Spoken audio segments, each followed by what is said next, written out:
This is Orson Welles, speaking from London.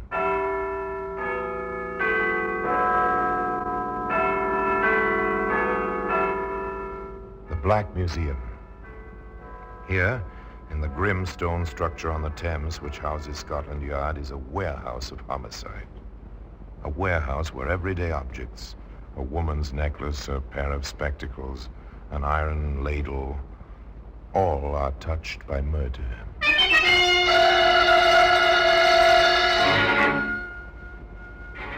These small white boxes, they're familiar objects. They might have contained sleeping pills or a mild sedative or just aspirin. But no, they contained... arsenic. Comparatively tasteless, isn't it, Inspector? Yes, sir. The murderer counted on that. Obviously. Nasty way to die. And the boxes, they look so, well, innocent. Today, those white boxes can be seen in a place of special honor, in the Black Museum.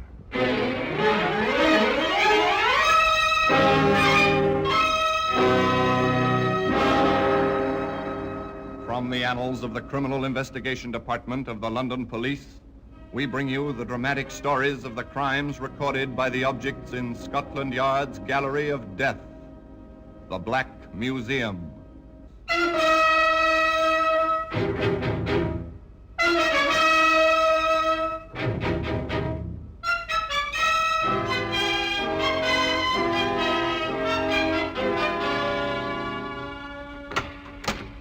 And here we are, the Black Museum, Scotland Yard's mausoleum of murder. It takes curiosity and perhaps a little courage to wander through this long, ghostly room.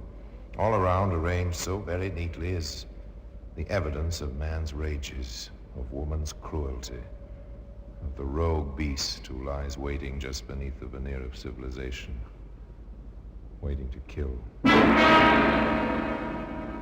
Yes, here lies death. Here death seems deliberate, murder almost moderate. Here in the echoing quiet, one is a spectator amid an orgy of violence, expressed so calmly by ordinary objects. The filing spike was created for the piercing of papers, to maintain orderliness on a clerk's desk, not for the purpose to which this spike was put. The piercing of the neck, the base of the skull, where the brain conjoins with the spinal column. Yeah, here we are. The white boxes, a little bit yellowed with age. The neat, spidery penmanship on the tiny labels fading now, but still legible. Curry's Pharmacy, Glasgow, Scotland, they say. And the date? January 1857. They were certain they had a case. The prosecutor for the Crown. The procurator fiscal, they call him. And the quiet man in charge of homicide, Inspector Webster. The prosecutor was quite definite about it. We'll have no trouble at all. It'll be a hanging. There seems to be plenty of evidence. You sound doubtful, Inspector. Juries can be emotional, you know. When that happens, the evidence goes out of the window. Juries haven't changed much. Almost 100 years, have they? But rather, in the old tradition, let the guilty go free occasionally than have one innocent perish. They presented their case. In proper order, each fact, large or small, in sequence, was paraded before the 12 good Scotsmen who sat in the jury box there in Glasgow almost 100 years ago. First, there was the landlady, Émile Dangelet's landlady. She told of that summer evening in 1856. Why, Mr. Dangelier, you're dressed up this evening. I have a reason, a very lovely reason. Do you like my waistcoat, madame? Quite striking. You ought to catch the lady's eye. I trust it will. Do just that, madame. How do you do it? Dress the fashionable on your salary, Mr. Dangelier. That is something I have learned from the frugal Scots, madame. I have indeed. You will excuse me. I must catch the steamer to Rowalin and the garden by moonlight.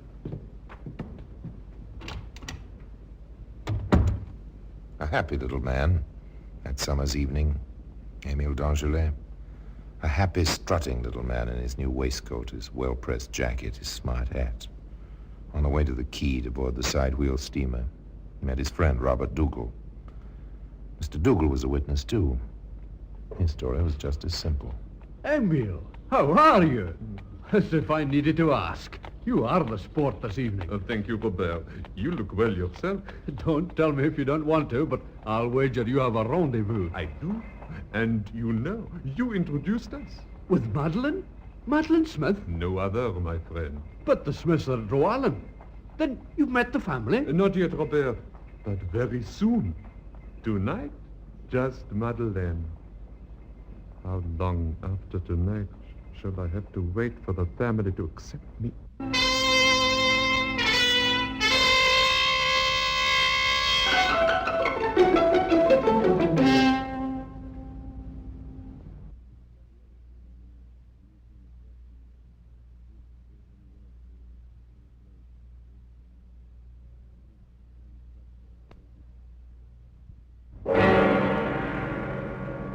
How long, little man? How long indeed? It was a good part of the problem. Robert Dougal was temporarily excused from the witness box. The next witness was a letter.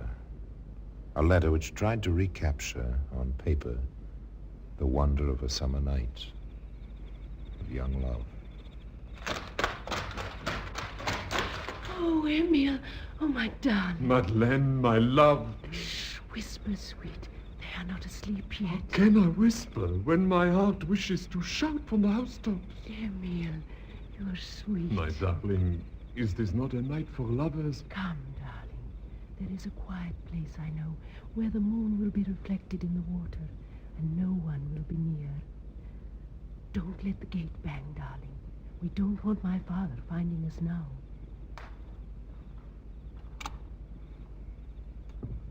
A garden gate shut softly, and footsteps, a man and a woman, fade away into the sounds of the night.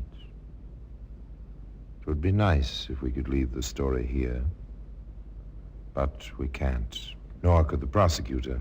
There were more letters, many, many more, written by both young people. Letters which detailed the progress of the summer and of a love affair. Madeleine, your return will coincide with the opening of the social season. You will go to all the dances, all the parties, but without me at your side. I cannot stand to picture this even to myself. Madeleine, let me be your husband in truth. I cannot stand. Have faith in me. Have I not proven my love?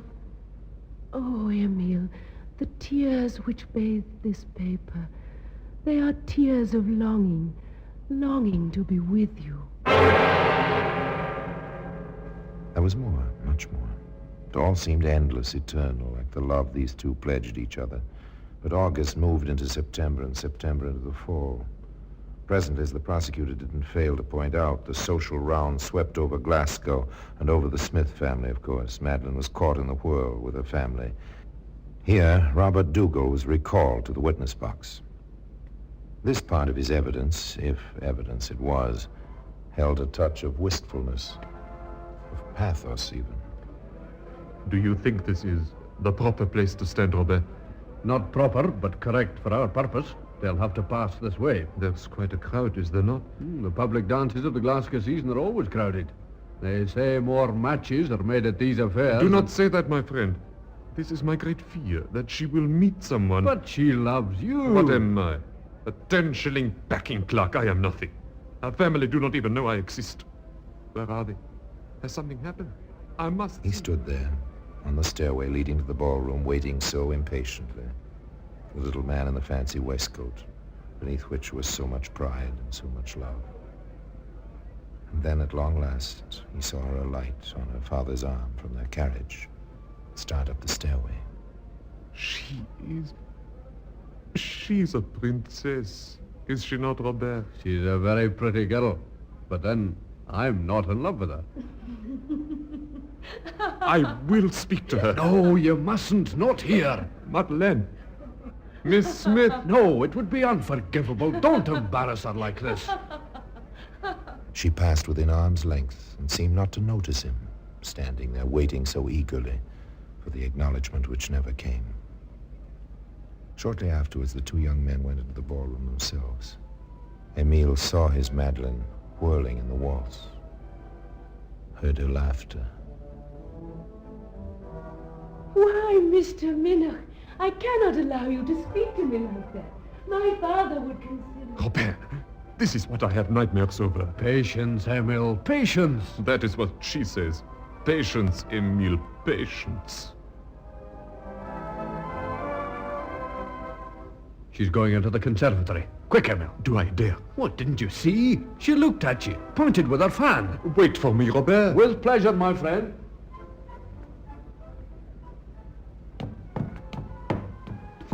Emile, here, behind the harbor. Madeleine, oh, my dear. You shouldn't have come, and yet I'm glad you're here. If I could have only but one dance with you. Impossible, darling. My father noticed you on the steps. I told him it was Robert who spoke my name. I don't think he believes me. Let him know me. I am not ashamed of what I do. I will not be a clerk forever. Not now, not tonight. I must be quick. They will be missing me. Darling, tomorrow night, come to the house. You know my window on the ground floor with the railing. We will talk about it then. Tomorrow, after the family is asleep. The ground floor window, with the cat bars to keep out cats. Or was it young lovers? A strong, if decorative, grille. But there was an area entrance. And according to the letters offered clearly in evidence, Emile was admitted via the area entrance to the gracious old house in Glasgow.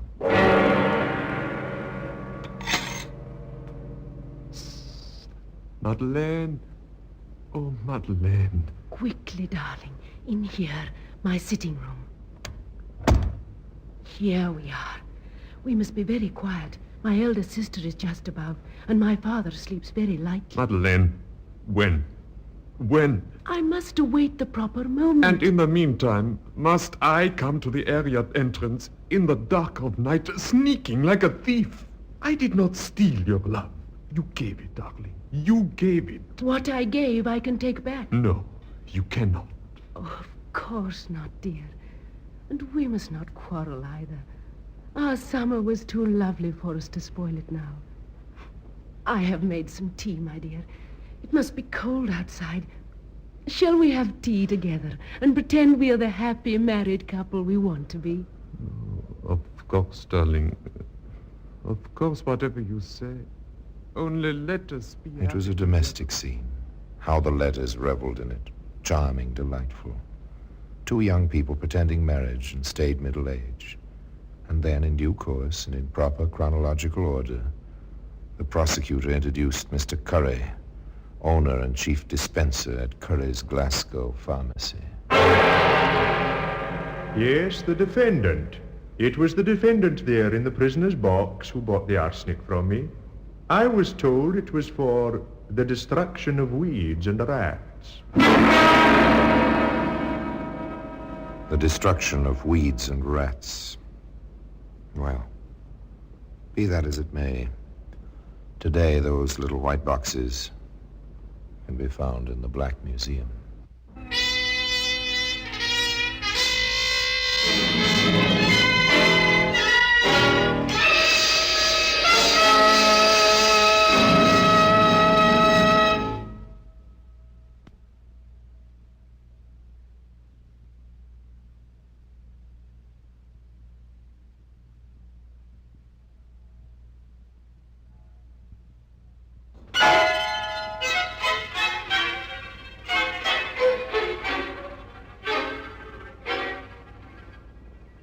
White is the bride's color, they say. In China, white is the color of mourning. Perhaps white was the right color for the little boxes in the Black Museum. The evidence continued. There was the stolid, honest police constable. He had a simple, sad little tale to tell. It began with a sound such as children make when they play with sticks on an iron rail. But this was not a child. This was a lover calling to his love, while the onlookers were a policeman and death.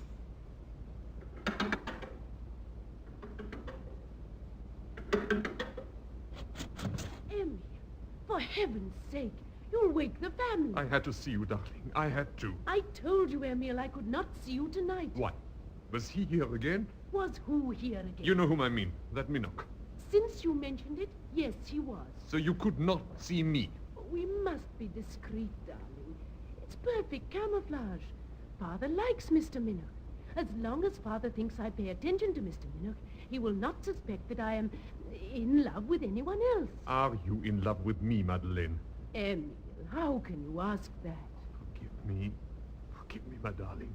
At the time, I do not know what I am doing or saying. Here it is November. The summer seems so far away. Yes, the summer. Emil, go home. I cannot let you in tonight. Madeleine, to stand here, talking through bars. Oh, you'll catch your death of cold. Glasgow in November. Damp, almost bitter. Oh, please go home, Emil, where you'll be warm and safe. I'm chilly standing here. No, not until I have held you in my arms once more. Emil, stop it. It's so late, so cold. Yes, cold and almost bitter. Good night, Emil. Madeleine! Madeleine! You can't! You mustn't! Madeleine! I'll find a way. We will go off to South America. We will get away. Madeleine, listen to me. Here, now, what's all this? It's nothing, Constable. This is near the time to be rattling windy grates. It's much too cold for serenading, you know. You do not understand. Oh, don't I? I was young myself, and not so long ago. Now, on your way, young fella. Mr. Smith is a good friend of mine. I'll no have lovesick boys disturbing his daughters this time of night. Off with you now. Get on to your house. Understand, little man? I'm telling you to move along. Yes, Constable. I understand.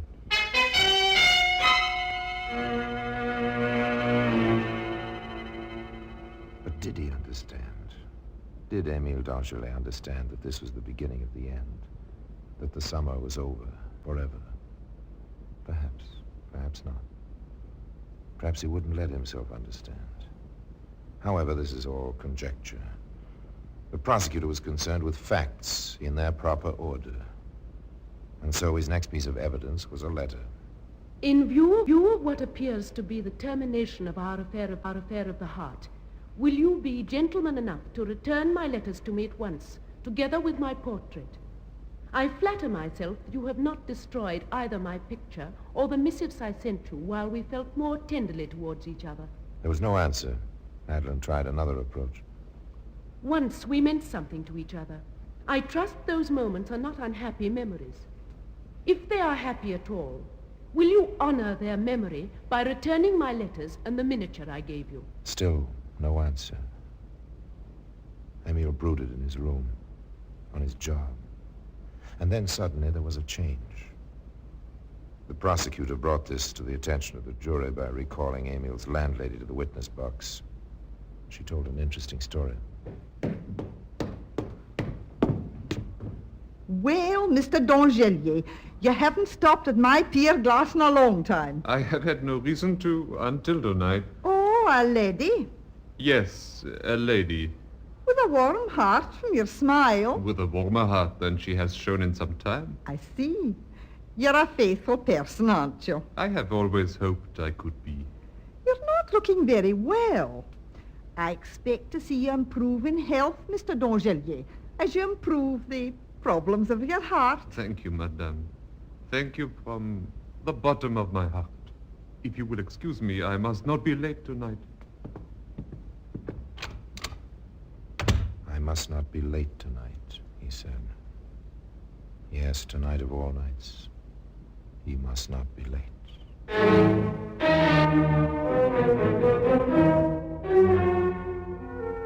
Jauntily, the little packing clerk left the house where he lived in his furnished room.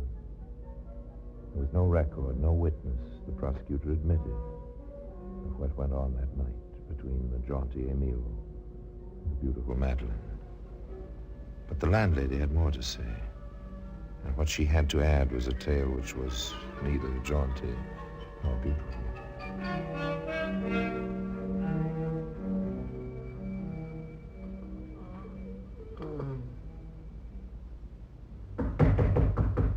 Mr. Dongelier, are you ill? What's wrong? Do you want a doctor? Can I help you, Mr. Dongelier? Mr. Dongelier! Mr. Dongelier, what is it? You look as if you'd crawled home on your hands and knees. Yes, I did. The last block. The pain. I cannot stand the pain. I shall call a doctor. You're sick. You're very sick. You must have a doctor. The good woman hurried up the street, aroused the doctor whose surgery was in the corner, and together they hurried back and up the stairs to the little man's shabby room. What is it, man? Where's your pain? Leave me alone.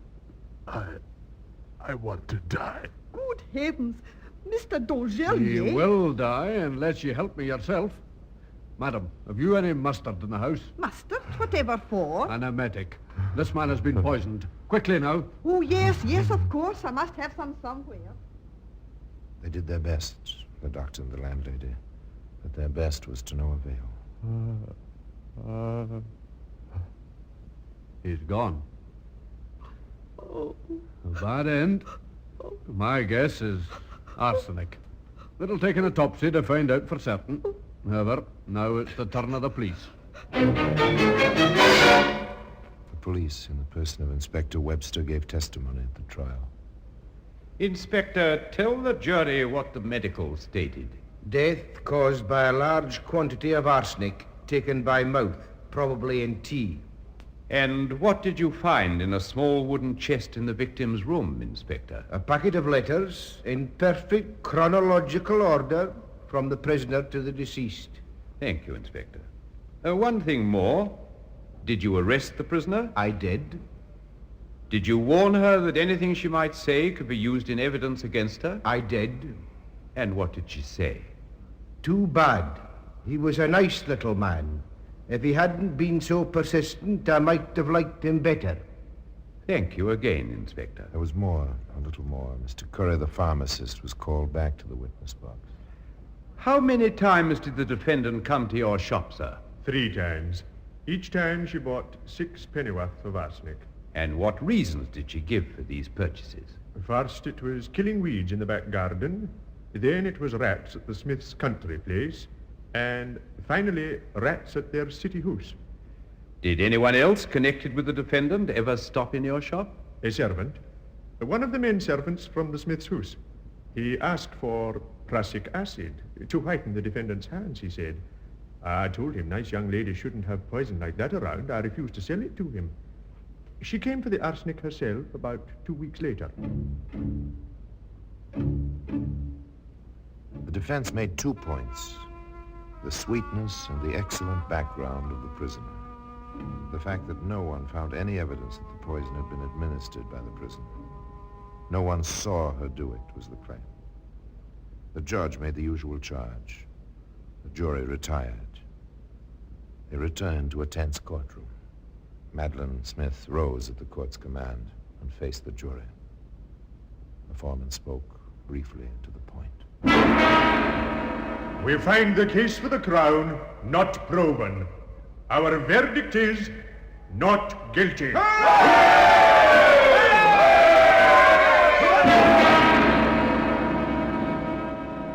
So ended the trial of Madeline Smith. Were the jury right? We shall never know. History is as silent as the little white boxes which lie upon a shelf in their customary place in the Black Museum. Orson Welles will be back with you in just a moment. Not proven, the jury said. The courtroom spectators burst into tears. Madeline Smith was too young, too lovely for the citizens of Glasgow circa 1856 to believe her a murderess. She went free. Some 22 years ago, at the age of 90, Madeline Smith died in the United States. where she'd sought forgetfulness and a new life. Yes, they cheered when she was freed, but the whispers persisted. The whispers followed her to the new world. Now, I don't think there really ever was a new life for Madeline Smith, because she died a spinster and is remembered as a mystery which perhaps only the little white boxes could ever have solved. At any rate, there they are in their customary place, and there they'll stay, in the Black Museum. And now, till we meet next time in the same place, I tell you another story about the Black Museum. I remain, as always, obediently yours. Speaking from London.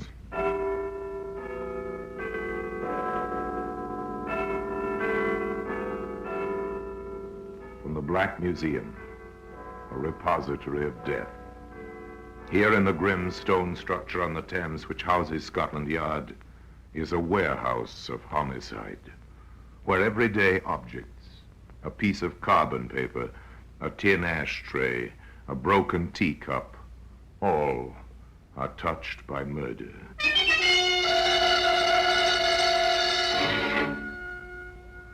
Now here's a woman's powder puff, faded pink. We'll open the glass case and take it out. There you are, sir. Perhaps Madame would like to take it. Ah, you draw back. The lace is pitiful and torn. Across the puff itself is an ugly stain. Once it was dark red, but its progress through the biological laboratory has left it bleached and pitted, where small areas have been teased out and examined under the microscope. This sample belongs to blood group 3. Are you sure? Wait. Group 1 is here as well. Blood groups 1 and 3. That means there were 2 victims. Yes, the faded pink powder puff was used to gag 2 victims before they were brutally murdered. That's why it can be seen today in the Black Museum.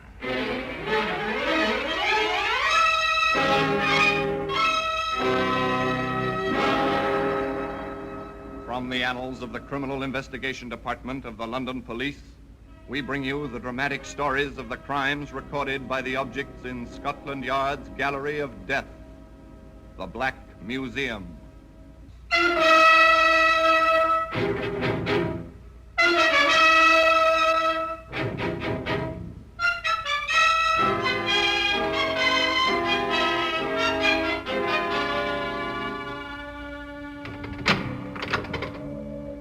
Well, here we are in the Black Museum. Yes, beyond these stone walls, London throbs and is alive, but within these rooms, there's silence and death. It's very quiet. Come with me.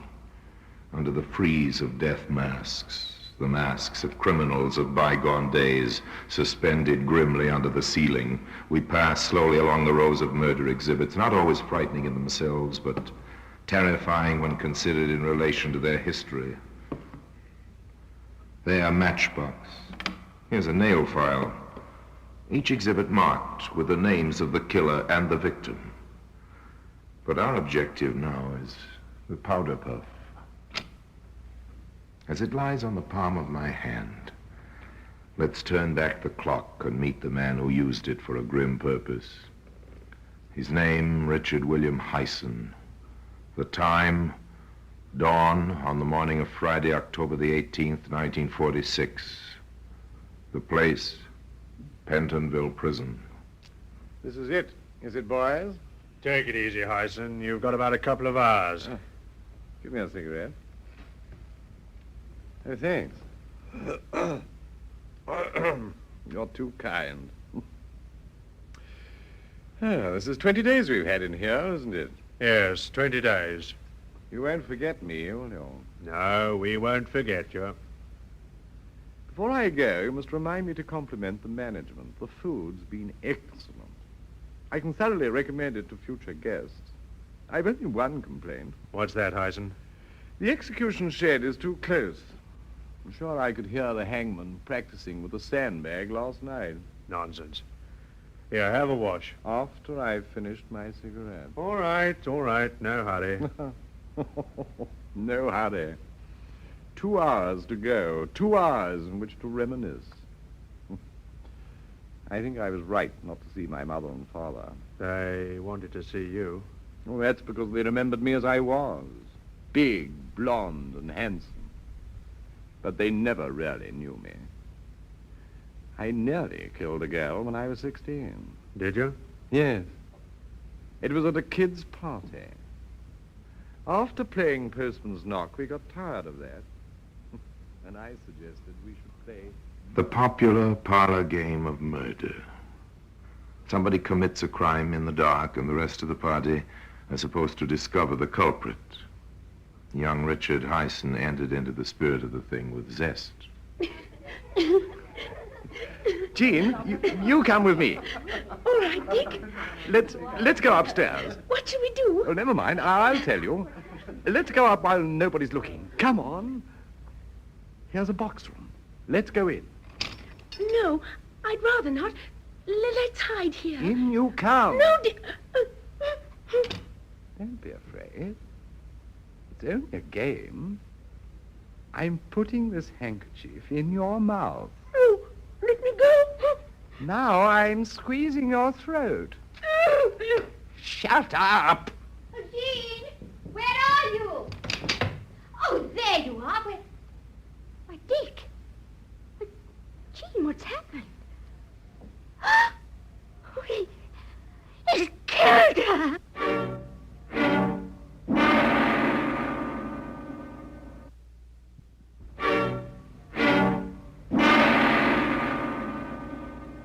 It was fortunate for young Dick Hyson the girl was not dead, but she was hurt and badly frightened.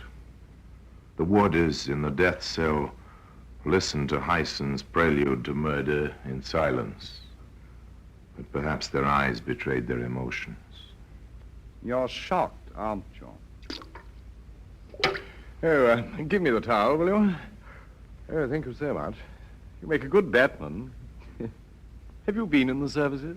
I was in the Navy. Oh, interesting. That was the only service I was never in. I began in the Air Force. Yeah, so I believe. Hey, I better start dressing now. I enlisted as a pilot, fighter pilot. They gave me a commission, of course. Of course. Here's your tie. Yeah, thank you. I had only one complaint about the Air Force. Yeah? What was that? The pay. So I volunteered to take over the mess funds. Well, that helped. So did the uniform. You better put on a clean collar. Oh, I'm allowed a collar, am I? Oh. That uniform certainly pulled them in. Pulled who in? Well, who do you think? Remember the case of the Air Force girl found in the burnt-out car in Suffolk? So you were responsible for that, were you? How did it happen? Now you're interested. Listen, boys, come on, gather round. I'll tell you about it before it's too late. Richard Hyson could never bear to be anything but the center of attraction. He could never tolerate a disinterested audience. Even in his last hours, he had to hold his listeners. But how much of the truth he told will never be known. Nevertheless, a pretty girl of 21 had been found dead in a car close to the station where he'd been, looking after the mess funds 5 or 6 years previously, and he told his warders how he had stopped her on a lonely road while she was driving a staff car.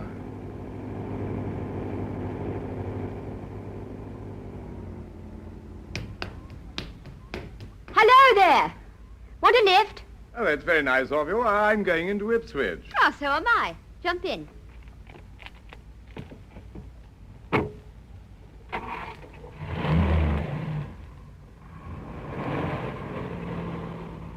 What's your name? Parker, sir. And your first name? Joyce, sir.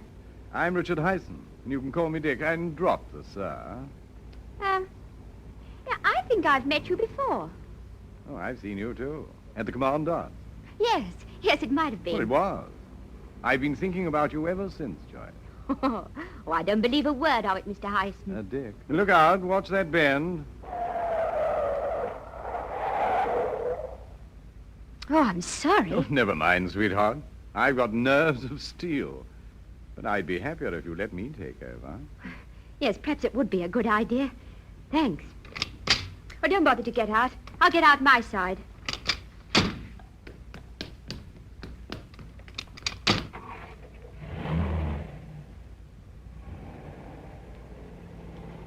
Well, I must say it is nice to be driven for a change. Good. What are your plans after you drop the car into workshops? As a matter of fact, I'm feeling rather good today. You see, it's my birthday, and my mum sent me a very nice present this morning. Well, many happy returns. And how old are you? 21. Congratulations. She's 21 today. 21. What did they send you? Money. Oh, that's always the most sensible gift. Yes, it is, isn't it? I say, are we on the right road? Yeah, I think so. We're not, you know. We're right off the road now. Hey, stop! Hey, I thought you were supposed to be a good driver. So I am. Come here. No, you've made a mistake. I'm not that sort of a girl. Let me go. Oh, you would you? You're mad. Where's the money? Well, here, take it. Now let me go, please. Oh, no. Please let me go. I promise I won't tell. Ah!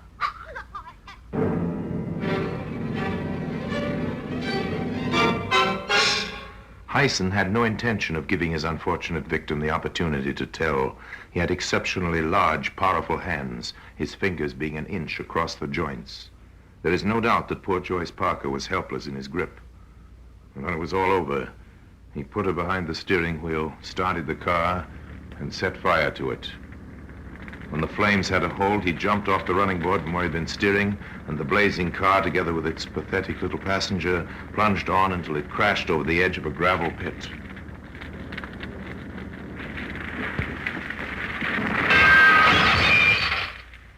The crime had every appearance of being an accident, and Richard Hyson went to the picture alone that night, all expenses paid. He hadn't yet left behind any vital clues, such as might be seen today in the Black Museum.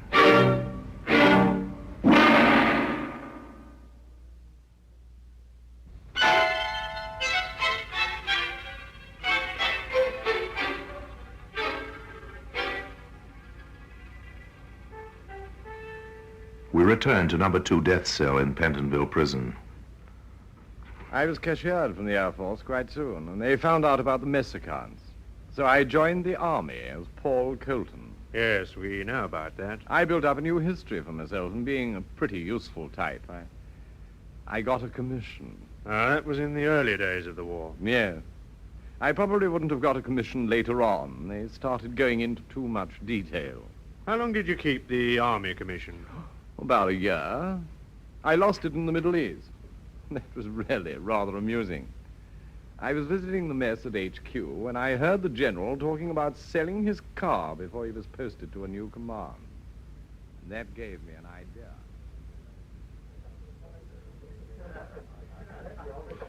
Excuse me, sir. Yes? My name's Colton, sir. I'm sorry to hear you're leaving the command. I wonder whether you might be thinking of disposing of that private car of yours. Do you want to buy it? Yes, sir. You'd better have a word with my ADC. Smithers. Yes, sir? Mr. Colton here wants to buy the car. Sort it out with him, will you? Of course, sir. And Second Lieutenant Colton, alias Hyson, wrote out a check for £100, which was exactly £100 more than he had in the bank. That check bounced quicker than a golf ball.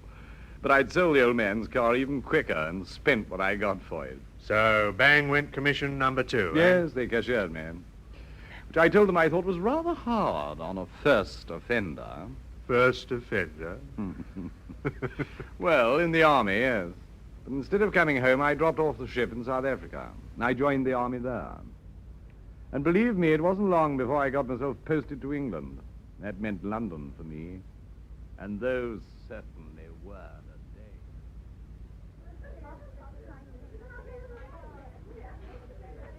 Don, I'd like you to meet Muriel. Donald Smithers, Muriel Gerton. Oh, hello there. And what are you drinking, Muriel? Scotch and water, thanks. Yeah, tough baby, eh? Well, good for you. Hi, Stuart. A very large scotch and a very little water for a pretty girl. You're quite a son of a gun. Believe me, ma'am, I've had to be. What are all those medals on your chest? Oh, Distinguished Service Order? And this one, I know. The Distinguished Flying Cross. Right, baby. I don't know these two. Oh, the Croix de Guerre. I got it flying with the Free French, and that's the OBE, Order of the British Empire. My, you're a hero. You must have a drink on me. Donald Smithers, alias Paul Colton, alias Richard Hyson, had made the first vital mistake, which was to lead him to the scaffold. Needless to say, he was not entitled to any of those decorations. And he had sewn the ribbon of the OBE in the wrong place on his tunic. And, although he was still a captain in the South African Air Force, he was wearing the uniform of a lieutenant colonel. These points were noticed by an observant officer in the Royal Air Force who passed the information on to the security police. A rapid checkup followed, and Hyson was court-martialed and cashiered for the third and last time. Now he lived on women. During one short period, he was engaged to be married to no fewer than 9. And each one financed him to a greater or lesser degree. And that took quite a bit of staff work, keeping them apart. But there was one I quite liked, Doreen Wilson. You'd better get on with your breakfast. Yes, time flies. Doreen was a honey. Somehow I never managed to get her alone for any time. Pass the salt, will you? Thank you. I shouldn't have bought her that powder puff. You made a mistake there, Hyson. They all do. What do you mean, they? I'm unique. Remember that. The night I gave her the puff, we had a row. She wouldn't come back to the hotel with me, so I snatched back the powder puff while she was using it and walked out on her. So Doreen Wilson was saved. I was pretty annoyed. I never did take to a brush-off. So I hung around outside the club where I'd met Muriel Girton, and I didn't have long to wait. Muriel? Who's that? Why, Donald Smithers. Hello, honey. Come and have a drink. Okay, let's go up to the club. Well, I haven't any money till the morning. That's all right, I've got plenty. Have you? I don't believe it. Then look at this. A handbag opens, stuffed with notes. The fate of Muriel Girton is sealed. Look, sweetheart, I'm not the type of man who takes money from a pretty girl. Not even from you. If you'll come back to my hotel, we can get all we want on my bill. So back to the hotel in South Kensington. And at the last moment, Hyson stopped abruptly, as if struck by a sudden idea. We'll have to go gently, honey. I just remembered. They won't serve drinks to visitors after hours. We'll have to go in the back way, where we won't be spotted. So in they went. Not into the hotel where Hyson was staying, but into another one where he had stayed some time previously. Hyson knew the geography of the place perfectly. He took his unsuspecting victim through the deserted trade entrance and up the servants' staircase to the first floor, where he found an unoccupied bedroom. Okay, in you come. Thanks. Donald, are you sure this is your room? Of course, why? It looks so empty. No clothes, nothing on the dressing table. Well, I'm naturally a tidy person. Come and sit down. This was an invitation to a drink. No, there are better things to do than drink. Come on, sit down. Now, look here. I may be tough, but I'm not... Sit down. Why, you beast! I'll scream! There's a present for you. Powder puff in your mouth. That'll keep you quiet. Now, my beauty, I've got you exactly where I want you.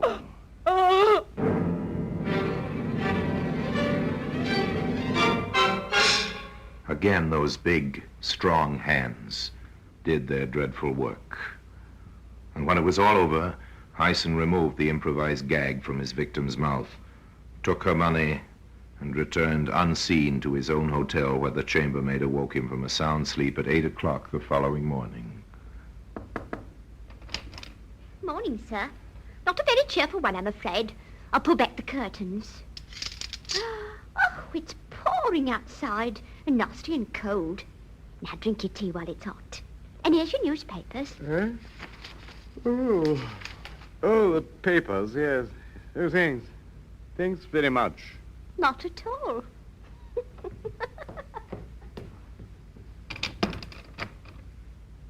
Papers. Now let me see. Woman found strangled in small hotel. Murder in South Kensington. Police are making widespread inquiries amongst the deceased friends and acquaintances in the hope of tracking down the murderer. The staff and members of a well-known Kensington club are being questioned this morning. They are they? Then the chances are that the swine who split on me to the South African War Department is going to open his mouth again. He'll remember I was with her. I must get out of London, quick. It so happened that Hyson's panic was needless. The RAF officer was posted now, and he didn't come forward. Neither did the man who had introduced Hyson to his victim.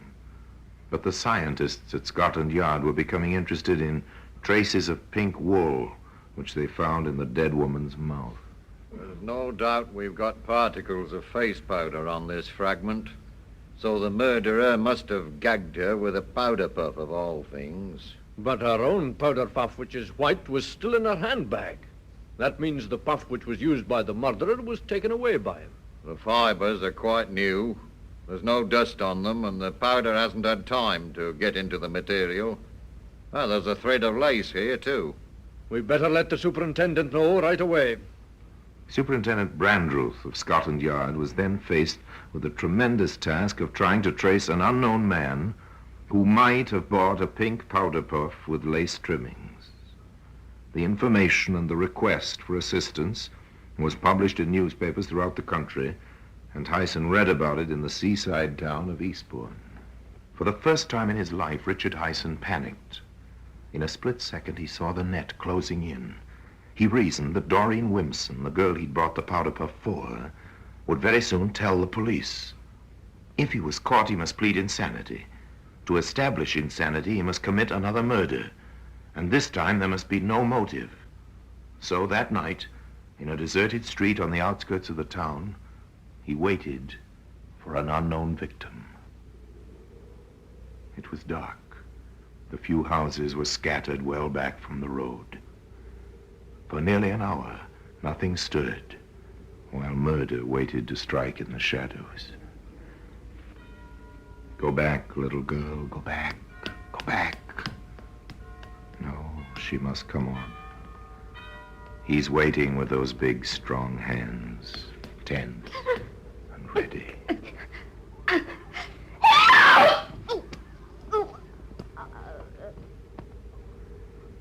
The powder puff becomes a gag for the second time. The deed is done.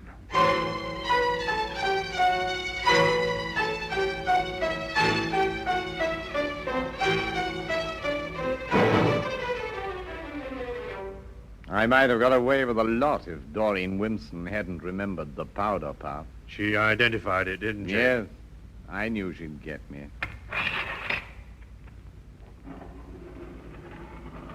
The chaplain's here, Hyson. Tell him to go to blazes. I'll be waiting for him. Got another cigarette? No, thanks. I was picked up by the police the next day. Even then, I nearly convinced them that they'd got the wrong man. They held me from 3 in the afternoon until 2 the next morning before I told them I was Richard Hyson and proud of it. But still, they couldn't really prove I'd killed the 2 women until they had my coat pocket examined in the laboratory. Then they found traces of face powder and little shreds from the puff in it. Tough, that. Tough, wasn't it, Padre, eh? Why, what are you looking so mournful about? I'm the one to worry.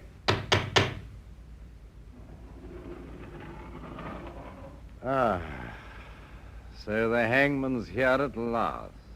Yes, Hyson. It's nearly over.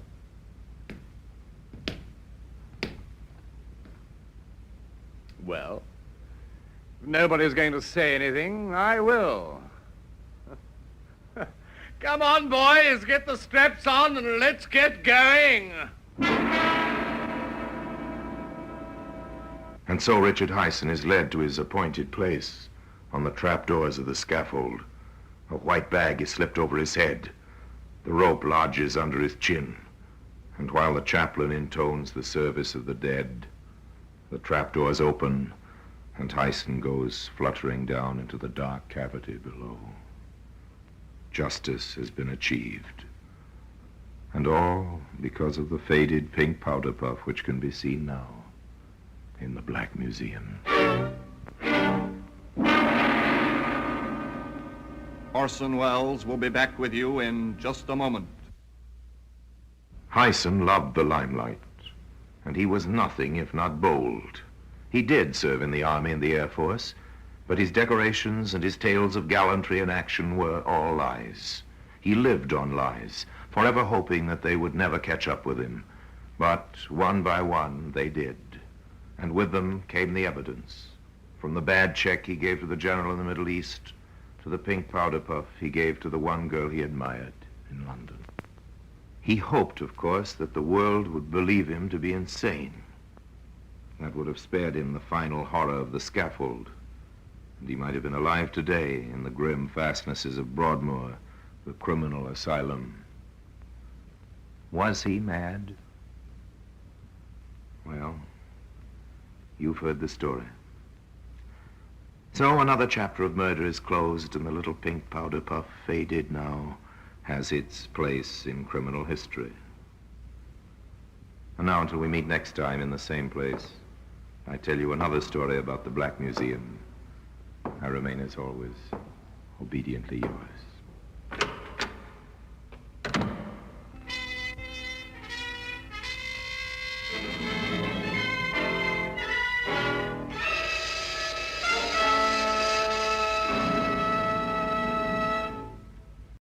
This is Orson Welles, speaking from London.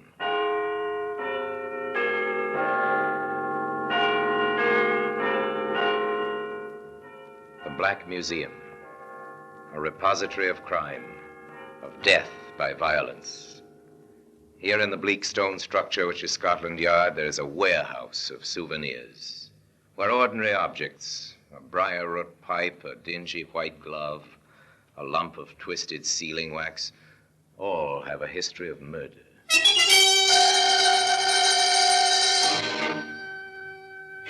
This length of sash cord is quite commonplace. You might see something like this in any window frame. Harmless-looking bit of rope. It seems so. Frayed at one end, cut off cleanly at the other.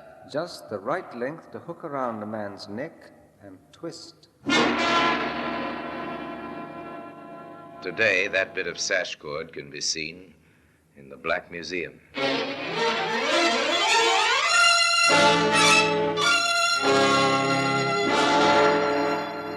From the annals of the Criminal Investigation Department of the London Police, we bring you the dramatic stories of the crimes recorded by the objects in Scotland Yard's Gallery of Death, the Black Museum.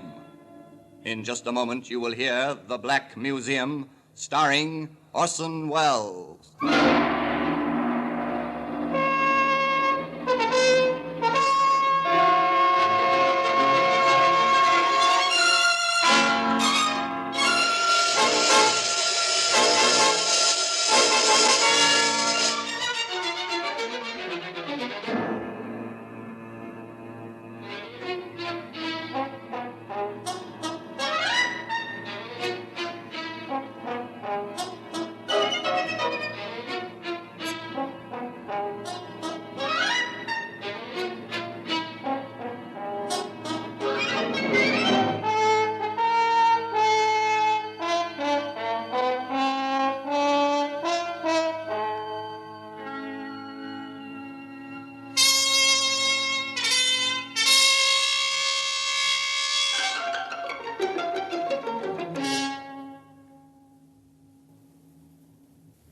Now, The Black Museum, starring Orson Welles.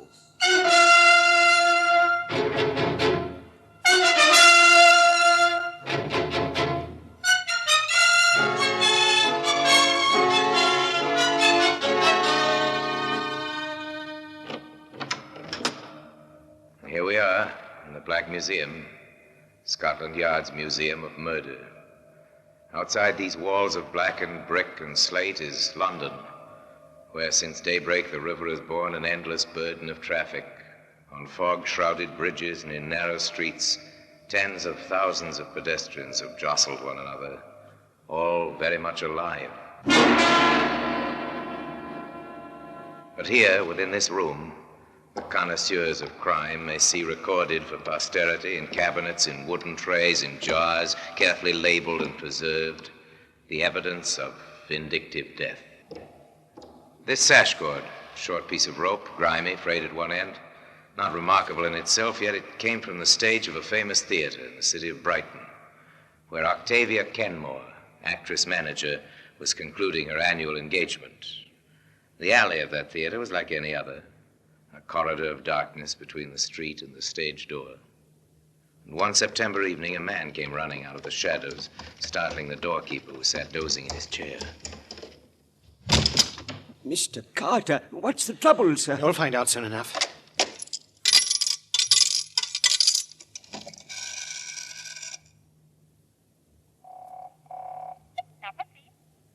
Operator, St. John Carter here, Mercury Theatre. Send an ambulance quickly. There's been an accident. One of our stagehands, he's lying unconscious in the alley. Hurry, please. Yes. One of the cast, Mr. Carter? Who is it? Tell me. It's Buckland. I can't bring him round. I tried. Jeff Buckland? Oh, Miss Kenmore will be terribly distressed. Stage carpenter with her for 20 years. I dare say she will. Hadn't we better go and lift him in, sir? Perhaps there's something could be done. No, it's better not to move him till the doctor comes. It may be serious. And we wouldn't want to injure him, you know. A man found dead or dying. A phone call. Then the waiting. Over the crumpled figure stood old Tom Snellen, doorkeeper, and St. John Carter, leading man. Waiting. Waiting until an ambulance drew up and an intern came to kneel beside Jeff Buckland. Which one of you called us? I did. You said the man was unconscious. Well, it looked to me. I'm no physician. This man's dead. Shot through the heart. You'd have done much better to have called the police. The police arrived, and actors, coming in for the evening performance, were questioned. The star of the play in the theater early, as was her custom, was left undisturbed. The constable at the door admitted a young plainclothesman. Inspector Mitchell? Yes, Jordan? One of the men found this, sir. Hidden under some rubbish in the alley. .32 caliber. Thank you. Oh, Mr. Ellis. Attention now focused on David Ellis, stage manager in Miss Kenmore's troupe. Ever seen this pistol, Mr. Ellis? Why, yes, it's the one we use in the play. I keep it in my desk. I've the usual license for it. What sort of ammunition do you have? Well, blank cartridges, of course. 32 blanks. It's not loaded with blanks now. Bullets. And one chamber has been fired. I must warn you, Ellis. Anything you say henceforth will be written down and may be used as evidence. What? You mean you're arresting Dave? But you can't. He never hurt anybody. Who are you, young lady? Miss Kenmore's secretary. My wife, Inspector. Please, Lucy. But this is... Oh, Inspector, you don't understand. Jeff was our friend. He's been, well, like a father to both of us. And while you stand here wasting time, the real murderer's getting farther away. That will do, Lucy. I take it there's been some trouble. Please, sir, state your business and then leave. I can't have my theatre disrupted 15 minutes before curtain time. Oh, Miss Kenmore. Now, Lucy, control yourself.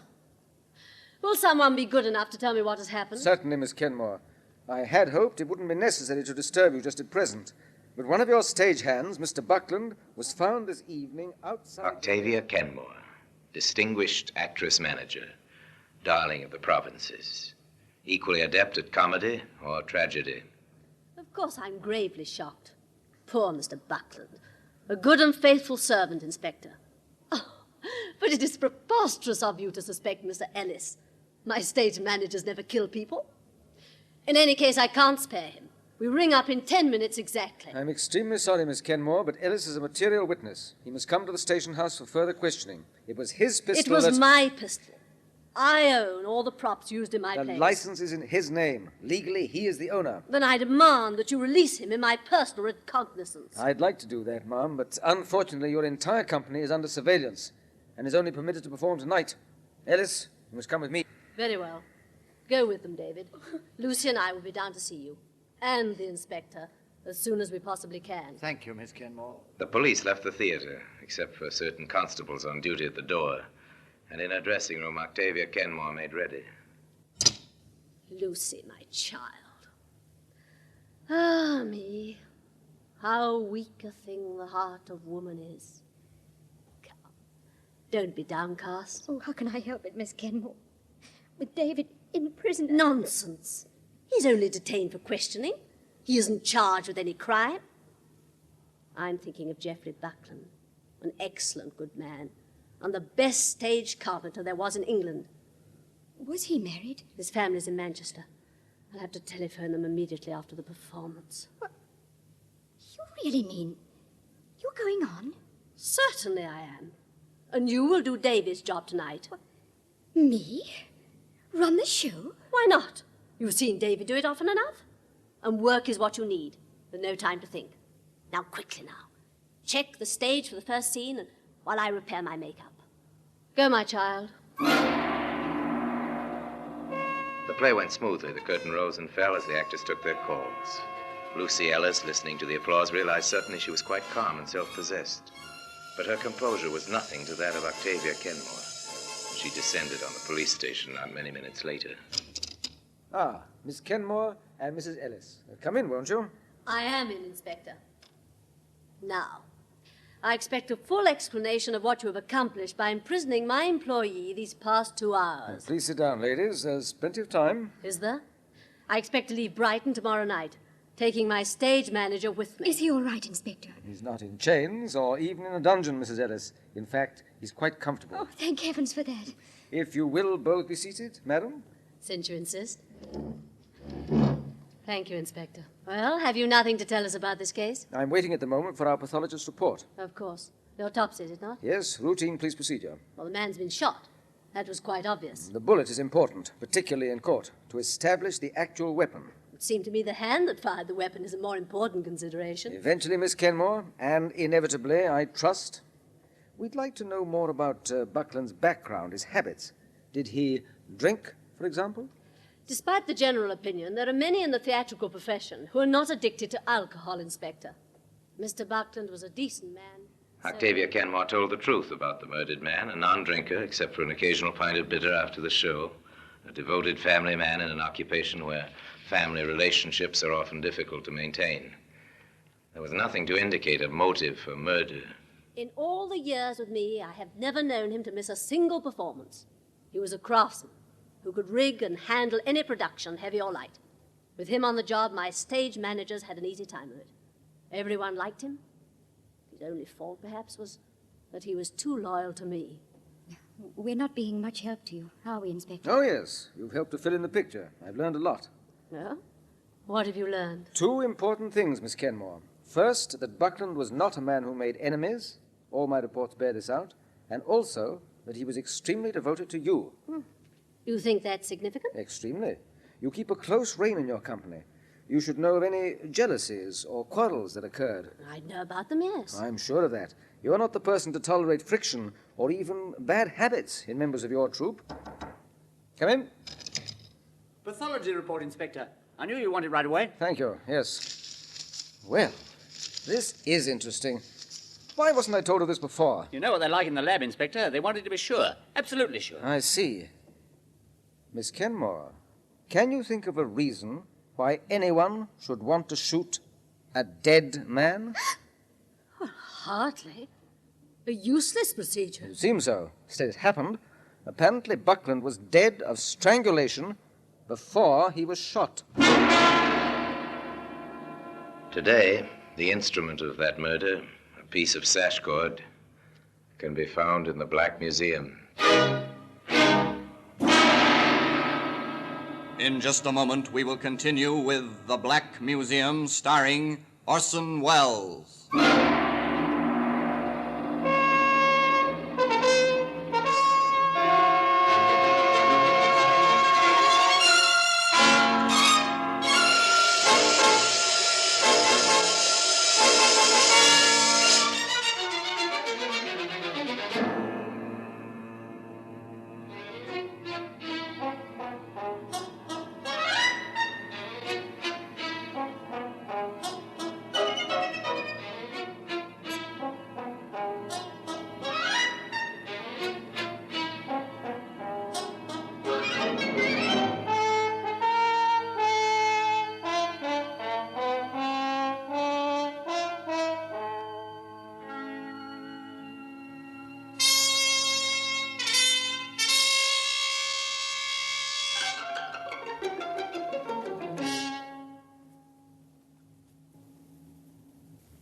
And now we continue with The Black Museum, starring Orson Welles.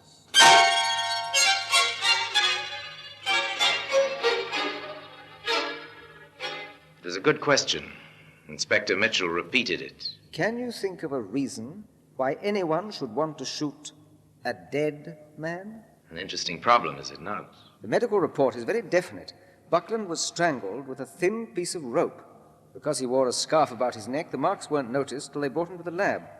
He was dead before the bullet ever was fired. Inspector Mitchell then went back to the scene of the crime, the alley beside the theater where the body of Jeffrey Buckland had been found.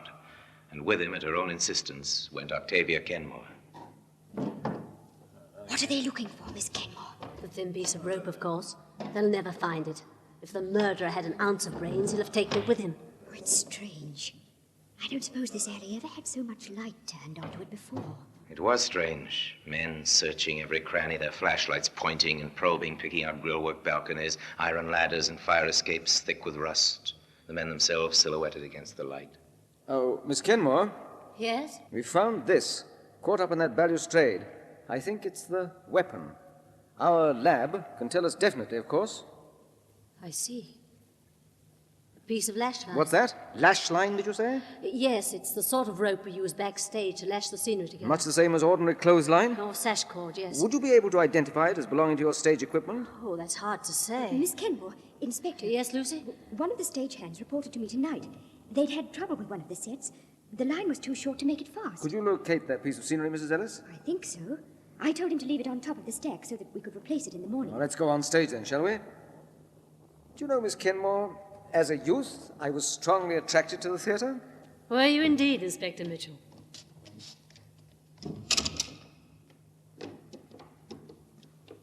They moved through the stage door onto the platform. This is the flat, the one with the short lash line. You see how it works, Inspector. The rope is flipped round the iron cleats and tied off at the bottom, so the audience sees only an unbroken wall. I understand perfectly. The cord of this rope matches the piece found in the alley, rust, stains, and all. What does that suggest to you, Inspector? There's little doubt in my mind, Miss Kenmore, that the person we want is a member of your own company. Yes, I've decided that for myself some time A ago. member of your company, I think, cut off this cordage to strangle Buckland, and someone else, familiar with these premises, took the pistol from Ellis's desk. Then you don't think my husband's guilty? I haven't said that, but I must check once more who actually was here, backstage, between the hours of 6 and 7. I was here myself in my dressing room, and Sneller, the doorkeeper, was on duty. He surely We knew. took his statement, of course.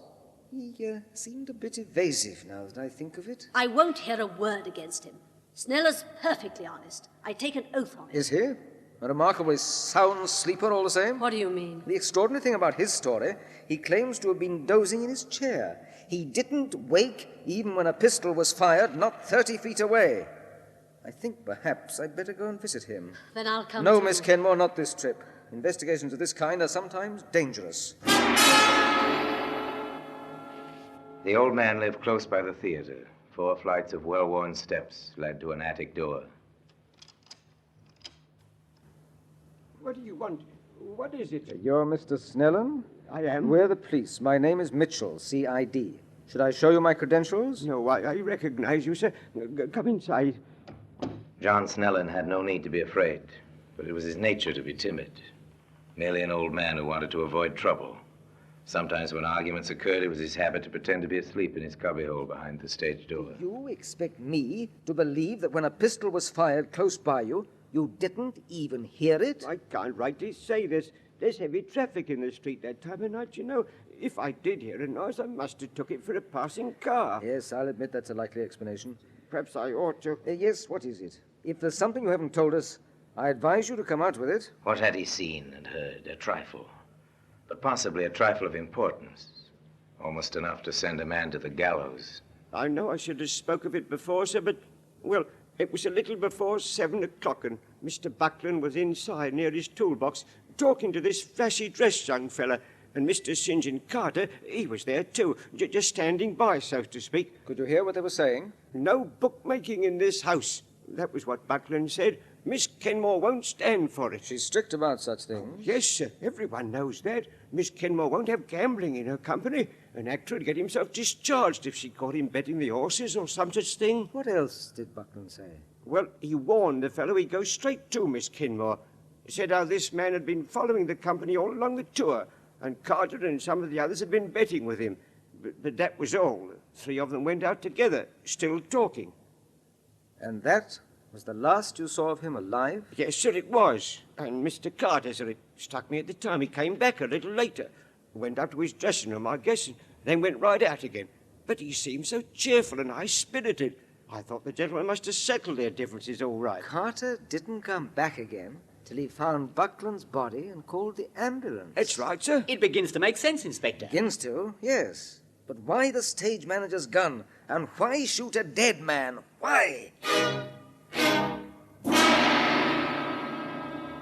Why indeed? Why steal a gun to shoot a dead man? Hoping to find the answer to this question, the inspector went to Brighton jail to call on David Ellis. Look here, Inspector, why are you holding me without a shred of evidence? Won't I be permitted to travel with the company when they leave tonight? It all depends. On what? Your replies to a few questions. Ask them by all means. How much gambling goes on in the company? Not a great deal. Some of the actors bet a few shillings now and then. Actually, their salaries are so small they can't afford to be reckless. Does Miss Kenmore know about it? Not a chance. If she did, we'd have replacements in a matter of minutes. It would follow then that an actor who wanted to keep his job would be careful that such information never reached Miss Kenmore. Well, I'd certainly say so. Is there anyone in the company who needed that job badly? What do you mean, badly enough to commit murder? Yes. I doubt it. Of course, you never know. In troops like this one, most of the supporting cast are either on the way up or down. A dismissal might mean the end of a career. Ellis, has anyone a reason for wanting you out of the way? No. Why? Whatever for? That gun was stolen from your desk, loaded with live ammunition, and after the murder it was left where we'd be sure to find it and hold you responsible. Oh, I can't believe that anyone would do a thing like that. Unless... Unless? No, Inspector, there really isn't anyone. Indeed? Well, there is, though. No matter how clumsily he may have gone about it, I can't help feeling that our murderer has tried to pin his crime on you. For the moment, I'm going to let him think he's succeeded. How do you do that? By keeping you locked safely up here in jail. A short time later, Inspector Mitchell was admitted to Miss Kenmore's suite at the Shorefront Hotel. Any progress to report, Inspector? Not much, I'm afraid. Have you been to see David? I have. I left him in the best of health. Well, why are you holding him? David didn't kill anyone. You know that as well as I do. I'm afraid I don't know it. I've met many murderers in my time, Mrs. Ellis. Most of them look quite as innocent as your husband. Besides, I have a hunch he could be somewhat more cooperative. In what way? Tell me, is there anything you know of that your husband might be concealing? Or some, well, mistaken idea of gallantry? Something perhaps concerning you? Why, no, I hardly think so. I seem to remember a melodramatic little scene I accidentally walked in on. Oh, but that was nothing. Just because St. John Carter made some advances to me, and David resented it. Oh. That may be more important than you think, Mrs. Ellis. In fact, it may be the piece of information I've... Inspector Mitchell thought that he knew the killer at last. But it takes evidence to bring a man to court. Then Miss Kenmore made a helpful suggestion. You said you were a devotee of the theatre, Inspector Mitchell. I am indeed, ma'am. Did you by any chance see me as Lady Teazle? I did. A most marvelous performance. Then you recall, of course, the third act. I have something of that sort. A crucial moment in a famous play, when standing behind a screen, the lady overheard a villain's treachery exposed.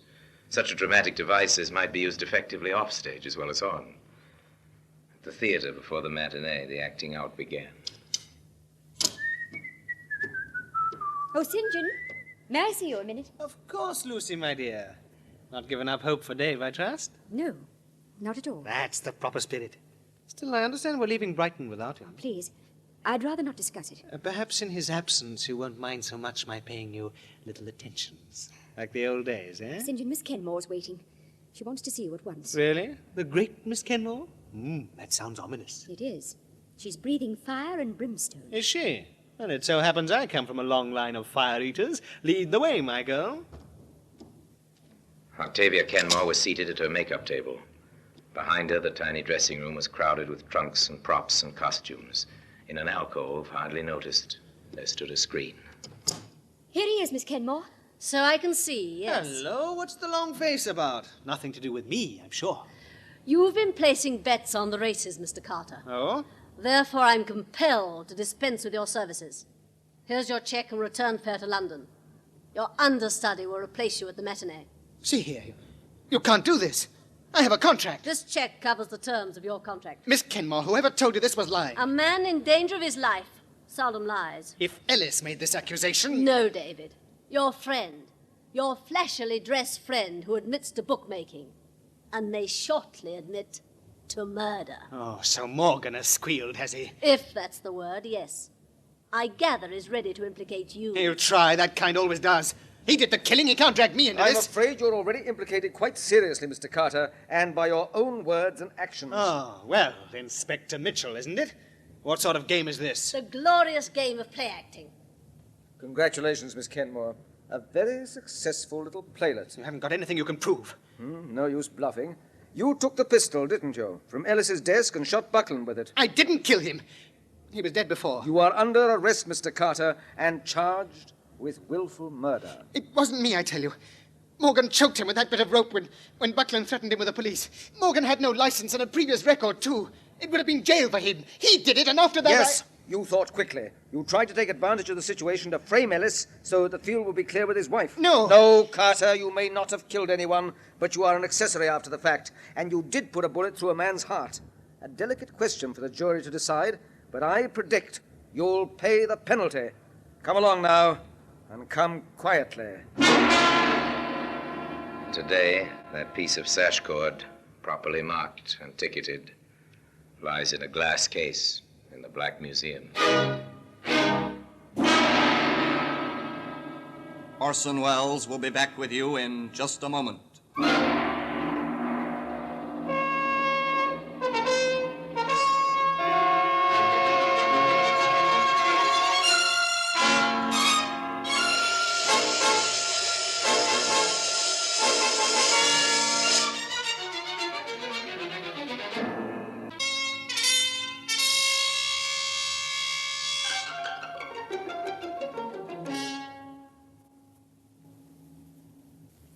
Now here in person is Orson Welles. People of the theater can be, and most often are, fiercely loyal to one another. Octavia Kenmore was such a person, an actress-manager who accepted responsibility not only for her company's professional welfare, but for their personal happiness as well.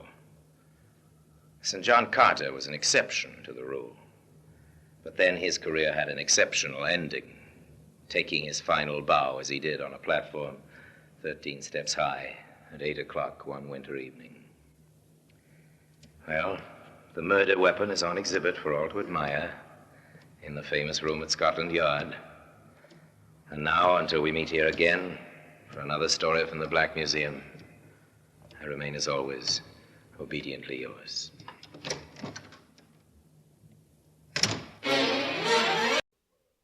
This is Orson Welles, speaking from London.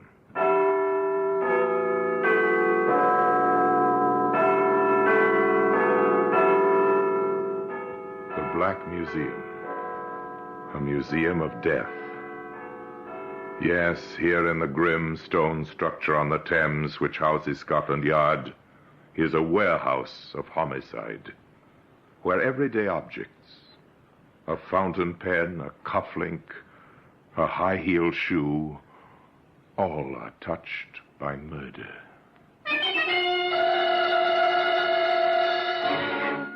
Now here's a scarf, torn and ragged, the faded tartan, a cheap reproduction of the honorable colors of the Stuarts, red with green blue crossings and a double-over check of white and yellow. This scarf belonged to Walter Hoffman Piewski, known to the police and his friends in the underworld as the Pike.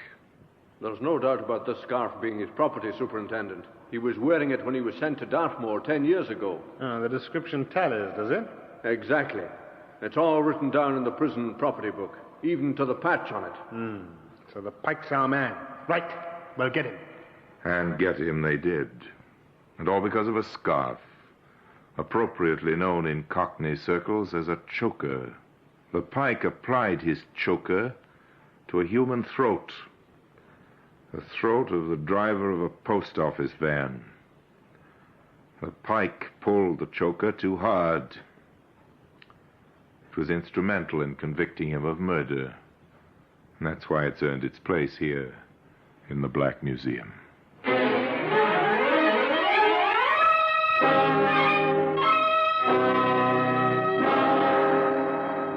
From the annals of the Criminal Investigation Department of the London Police, we bring you the dramatic stories of the crimes recorded by the objects in Scotland Yard's Gallery of Death, the Black Museum.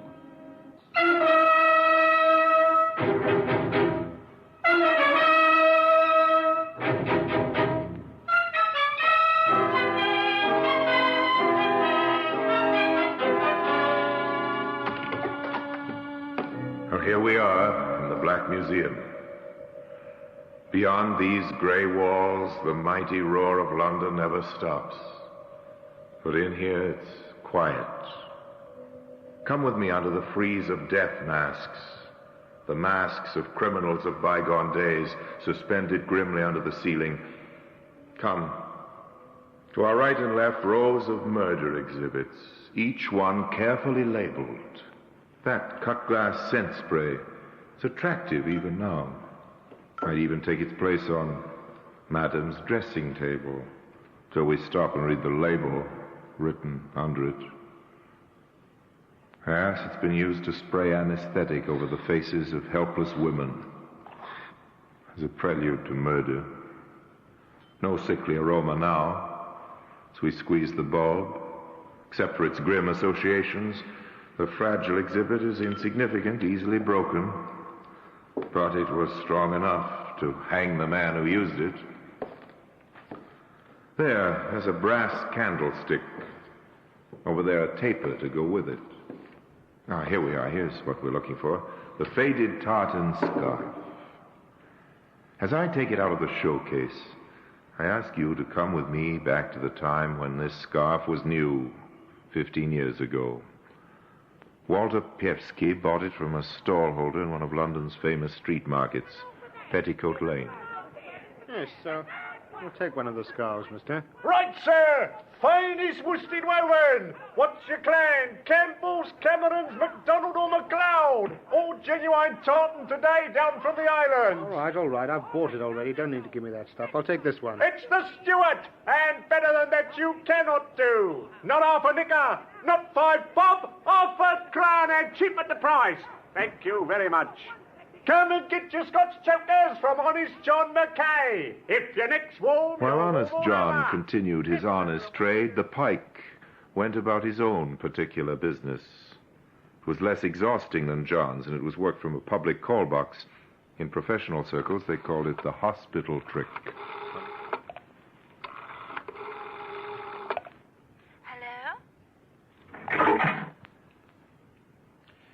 Is that Mrs. Peterson speaking? Yes, who's that? The London Hospital here, Mrs. Peterson. Hospital? Why, what's happened? Oh, there's no need for immediate alarm, but I'm sorry to say that your husband has met with a serious accident. Oh, Bill? Is he hurt?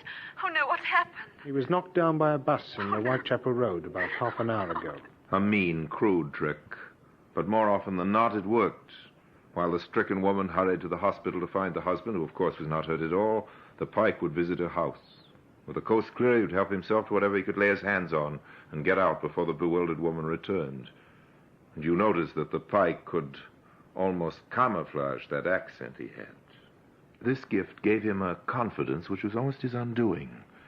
One time when he and some friends were removing the entire contents of a house while the owners were away on holiday.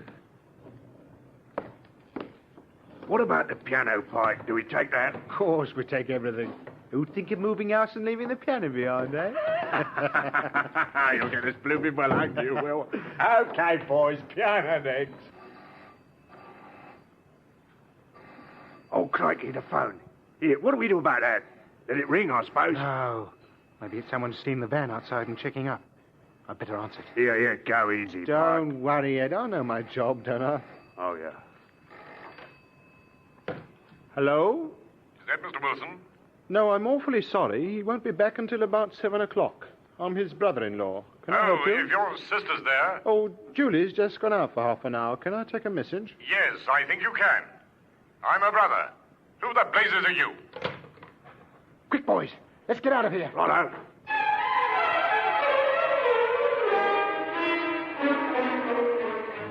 So the piano was left behind after all.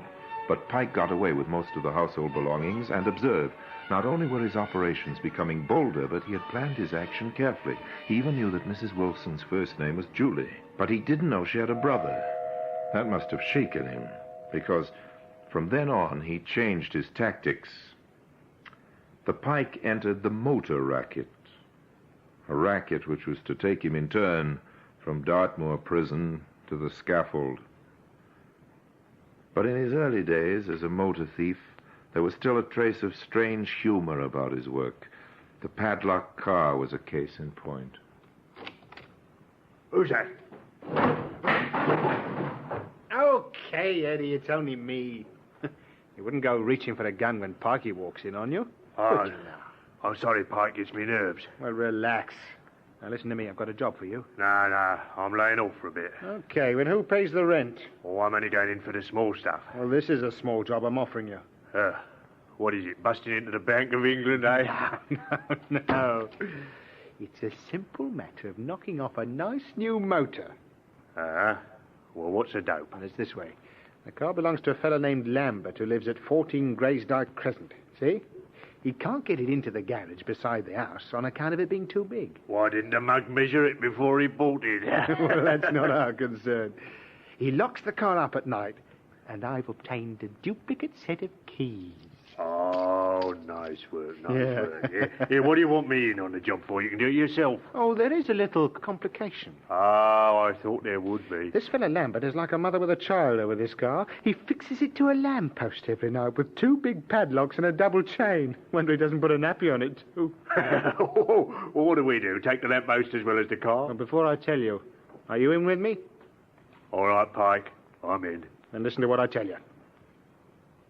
In the early hours of the following morning, the Pike and his assistant went along to Graysdyke Crescent, and there, sure enough, chained to the lamppost outside number 14, was a fine new motor car, its cellulose and chromium work glinting invitingly under the lamplight. It's a smash already, eh? What did I tell you? We can clean up 450 on this, and all we've got to do is to remove the back wheel, which is chained to the lamppost. We put on the spare and we're away. Okay, Pike. Let's get cracking. The offending wheel was removed from the axle and left, still chained, to the lamppost. And by the light of the helpful rays from above, the spare wheel was bolted on, the tools were replaced in the boot, and the 2 men climbed into the car. I hope that ignition key of yours works, Pike. Of course it works. I tried it out last night. Ah, good for you. And here we go.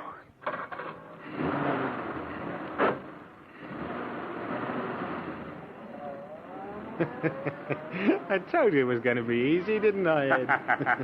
It's money for old rope. You're a good one, you are, Pikey. Just let me know when you need any more help. I'm your man. Walter Pievsky pulled his tartan scarf snugly around his throat and agreed that he would certainly keep his assistant in mind. The car itself was taken to a garage, where its numbers and appearance were carefully changed and, in due course, found its way by devious routes back to the open market. The Pike, of course, had to split the profits, which hurt him, so on his next job, he decided to work alone. And it was the next job which put him on the long, long walk which was to finish on the scaffold. Now, what's the number of that garage? Here it is, I've got it. If this works, Park, my lad, you're in the money. But it all depends on how good I can sound on the phone. I'll copy my father's voice, rest his soul.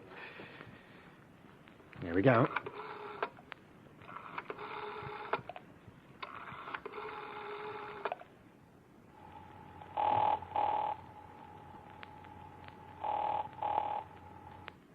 Green's Motors, good evening.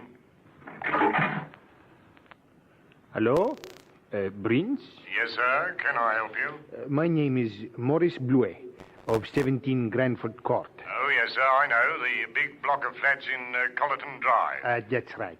I am staying here with a friend, Major General Lewis. Oh, yes, sir. He tells me that you have a new Rolls Coupe in your showroom. Yes, sir. Indeed we have. Yes, well, I'm anxious to take such a car back to the continent with me, but time is pressing. Are you at 17 Granford Court now, sir? Yes, if someone could bring round the car, I should like to see it. Right, I'll be with you in a quarter of an hour, sir. Are you sure that is not too much trouble? Oh, no trouble at all, sir. Thank you very much for ringing. Thank you. I shall be waiting for you. 15 minutes later, the car drove up to the block of flats. The driver salesman got out and went inside. Entering the lift, he went up to the third floor and knocked on the door of number 17. Needless to say, the occupier had never heard of either Maurice Bluet or Major General Lewis. But while the questions and explanations sorted themselves out, Walter Pievsky was already driving the luxury car toward the garage where practiced hands were waiting to completely change its identity. First, what the Pike did not know was that he had provided the police with a vital clue that was to lead him first to prison and then, by reason of the tartan scarf, to the gallows. But the scarf was yet to earn its place, of course, among these strange exhibits here in the Black Museum.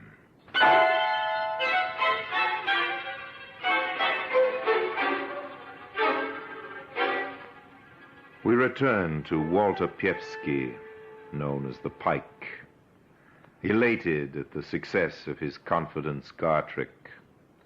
He made a handsome profit on the rolls, and despite the fact that the police subsequently traced it, they never traced the theft back to the Pike, not until he tried the same operation again. Certainly he changed the district, but, as is so often the case with a regular criminal, he develops regular habits, and the routine served up to the local garage was almost exactly as before. Yes, I'm staying with Sir Leslie, and he tells me you've got that straight 8 in the showroom.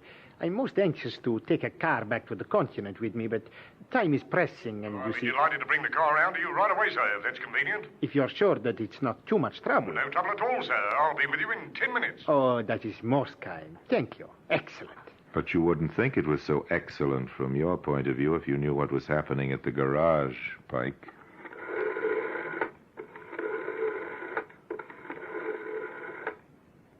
Hello? Give me the police.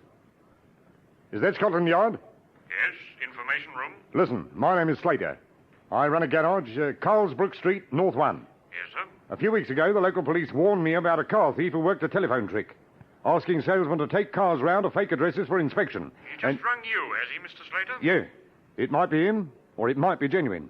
But he asked me to take a car round to 21 Golston Court, Cattermore Street. On the advice of Scotland Yard, Mr. Slater took the car to Golston Court. To make it easier for the thief, he left the doors unlocked and went into the building. When he was safely inside, the Pike left his telephone box and walked smartly over to the waiting motor. There were just two things he didn't know. First, an ignition wire had been snipped, and second, he was being watched. She'll never start until that broken wire is mended, Pike. You're wasting your time. You're going to waste a lot more time, too. 7 years, to be exact. Hello, sir. You having a bit of starting trouble? Oh, hello, officer. Yes, I don't know what's happened here. I'm used to this sort of thing, so is the other constable here. Oh, there's 2 of you. There's a lot more at the end of the road. Suppose you hop out of there and let us see whether we can't get the car going for you. No, I can manage. All the same, you might let us have a go for you. Okay. That's the idea. Are you the owner of this car? Hold him, George. He's got a knuckle there, sir. Let me go, you swamp! No, you don't. Oh, I've got it. Put the bracelets on him, quick. You all right, 71? Oh. Well, how is he? Looks as if his jaw's broken, Inspector. Right. Take this man to the station. What's his name? I'm choking. Very well. I'm charging you with grievous bodily harm and resisting arrest for the attempted theft of this vehicle. There may be further charges. There were further charges, including the theft of the big rolls. Walter Piewski, alias the Pike, had played the same game once too often, and a search of his flat in the East End produced more evidence of his varied career in crime. The police had been waiting for him to make his first mistake. This time he'd done it. At the Old Bailey, he pleaded guilty to over 100 crimes, and there were hundreds more with which he was never charged. He was sent to prison for 7 years, and immediately on his reception, his personal belongings were entered in the property book, and he was wearing the tartan scarf, which later was to hang him. Juliet, grey, 7.5. Collar, 16, brown. One scarf, red background, green and blue stripes, white and yellow overcheck. The Clan Stewart. How do you know that, Peevski? The fellow I bought it from in Petticoat Lane told me. I'll take his word for it. Oh, there's a small tear 5 inches from one corner. Been roughly patched. Better put that down. Don't worry, boys. I won't accuse you of doing it. Don't you worry. I'll be retired by then. 1 pair leather gloves, size 8. 1 pair black socks, 10. Brown shoes, neat. The tartan scarf had been duly entered, and little did the retiring prison officer dream that his hastily scribbled details were to be subsequently brought up as key evidence in a murder trial. But Piewski signed the list of his personal property, and for the next 7 years he was a guest of His Majesty's government in the most famous prison in England, Dartmoor. But in 1946, justice had run its course. The Pike was given back his personal property, which included the tartan scarf, of course, all duly signed for, and so he was released upon a battle-scarred London. Time passed, and he added to his lawful wages by meager pickings from the black market, and more time passed, until one day the inspiration came to him like a bolt from the blue. He mulled it over in his mind. He carried out the research, and not until the plans were cut and dried did he put Ed Javison in the picture. This is it. This is going to be the clean-up, Eddie. Yeah, what is it, Pike? We're going to stick up a post office van, see? A post office van? Shh. I've been standing in for a chap selling papers right outside a big post office in the West End. Every night I watch the mailbags coming out and going into the vans around 6 o'clock. Well, the other night I hired a car and followed one. It cut through Braston Mews to Park Lane. Yeah, did you say you hired a car? Yes, what about it? Never mind. Go on. Well, I had it out 3 nights, and I found the vans don't change their route. It's the Mews every time. Cuts off a bit of traffic, you see? Yeah, go on. Now, the Mews are very dark. Badly bombed and no residents that I could see. Yeah, I'll get it, yeah. All we have to do is get a fast car and wait there until the last van comes through. Yeah, how many are there? Only 2. We draw our car out in the path of the second one, as if we were going to back into the garage, see? Yeah. The van stops. Yeah. We fix the 2 men in it, fill up our car from the back, and bring the stuff back here to sort. To sort? Oh, I like that. Yes. Here we can bring it through the back way. When do we do it? Well, I think our most profitable haul will be tonight, Friday. But what about a car? Oh, you can leave that to me. And Walter Piewski ran true to form. He wanted a fast car in a hurry. He applied the methods he knew. He worked the telephone trick on a young and trusting motor salesman who duly delivered a shining, high-powered limousine to a block of flats.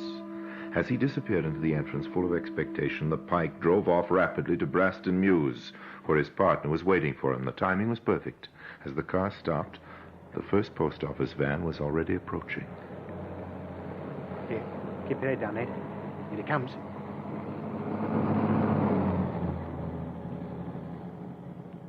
The second one won't be more than a minute or so behind. We must turn the car broadside onto it. How did you get this batter? I'll tell you later. It's hand-picked, see? Plenty of room in the back for the luggage.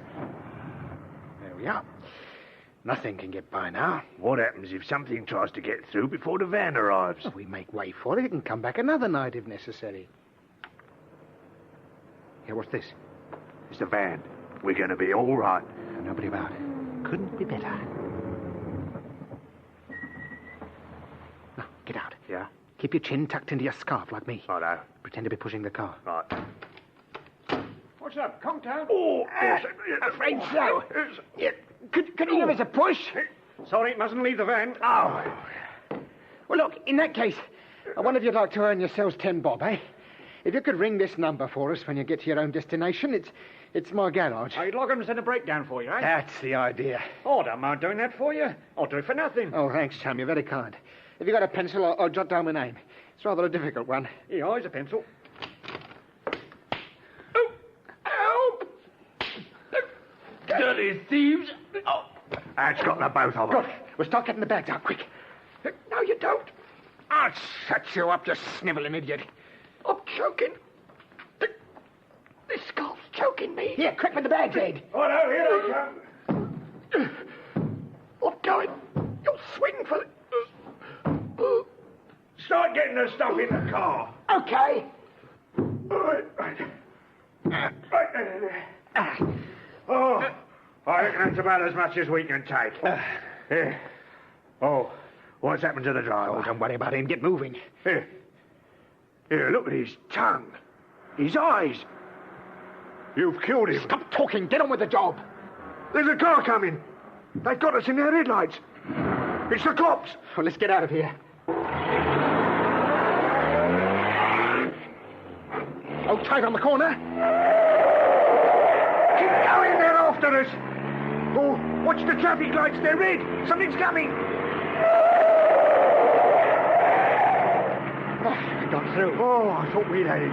Oh, the police car's held up by the other car. Well, get away, Ed.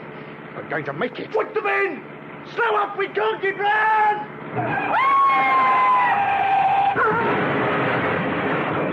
Ed Javison died in that crash, so mutilated that his body could not be identified.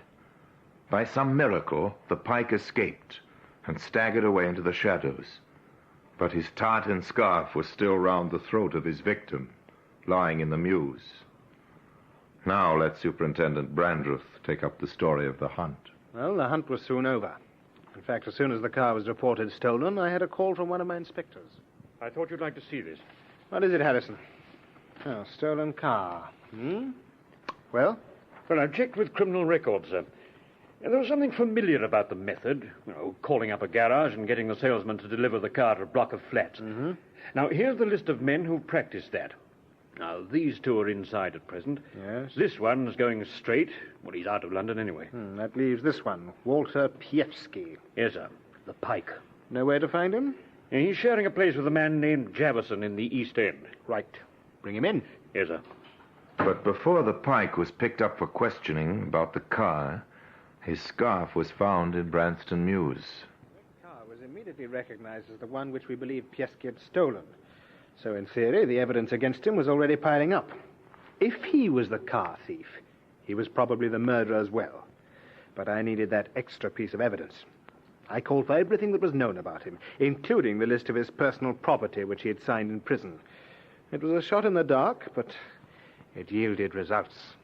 There's no doubt about the scarf being his property, Superintendent, even to the patch on it. Within 24 hours, the Pike was caught. Still dazed by the car crash, he offered no resistance. In due course, he was convicted of the murder of William Price, the driver of the post office van. And at 8 o'clock, one cold morning in February, he was hanged. All because of this tartan scarf, which has earned its place today in the Black Museum. Under English law, there are no degrees of murder, and the death sentence has to be pronounced on a man or woman convicted of the crime. Recommendations to mercy by the jury are always carefully considered. But in the case of Walter H. Piefsky, no such recommendation was made. The evidence against him was unshakable, and on the eve of his execution, he reproached himself bitterly, not for the death of his victim, or even his unfortunate partner, but for two other reasons. The supreme crime of murder had brought him no profit, and as his last hour approached, he became increasingly angry at his own forgetfulness. Oh yes, they usually overlook something. And that's why the faded piece of tartan has earned its place here among the other exhibits in the Black Museum. Now, until we meet again in the same place for another story about the Black Museum, I remain, as always, obediently yours.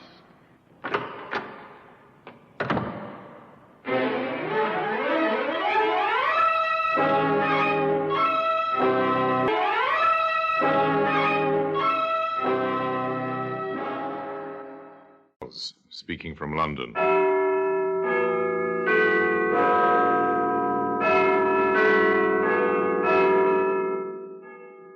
Black Museum, it's a repository of death.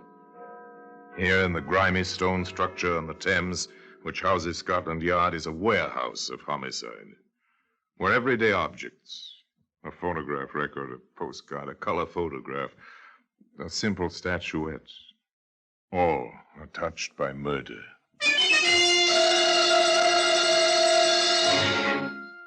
Here's 2 scribbled notes, bits of paper with 3 words scrawled across them.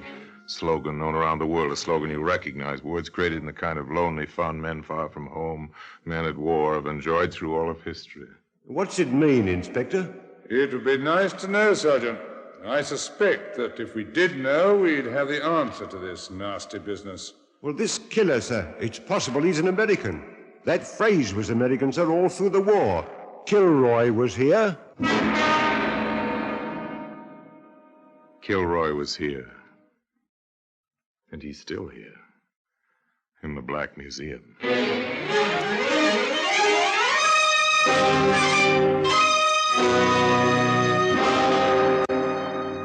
From the annals of the Criminal Investigation Department of the London Police, we bring you the dramatic stories of the crimes recorded by the objects in Scotland Yard's Gallery of Death, the Black Museum.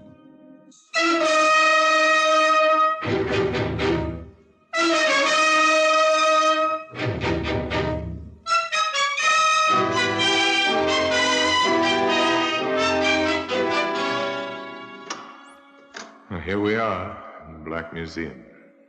Scotland Yard's Museum of Murder. Here's a typewriter. Your secretary uses one. Perhaps your son or daughter write their school essays on a machine like this. This one is used to write a letter. That letter brought a woman to an address, and death to the author of that letter. Here are the notes. Scrawled on lined paper such as children use, children who are just learning to write. And a photograph showing the same 3 words scratched on a wooden surface. 3 times 3 was a number in witchcraft in ancient times. 3 times 3 words were written. This wasn't witchcraft, merely murder.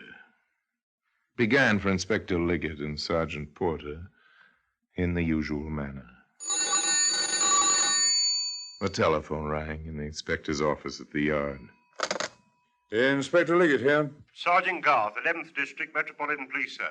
We're at the Royal Roost, sir. Private supper club, 15 Marley Court. The proprietor, Matt Bolton, has been shot and killed, Inspector. Very well, we'll be right along. Well, so Matt Bolton has finally departed this earth, Porter. In the expected manner? In the expected manner. You wouldn't know Matt Bolton. 99 chances out of 100 you never heard of him. But enough people had heard of him to net Matt Bolton a neat 6-figure income from various protective associations and entertainment enterprises, such as the Royal Roost, one of those small private supper clubs, manages to keep its license by operating just within the law. The club was easy to find. In place of a neon sign, there was a police constable at the door. Yeah, looks like it's this way, I think.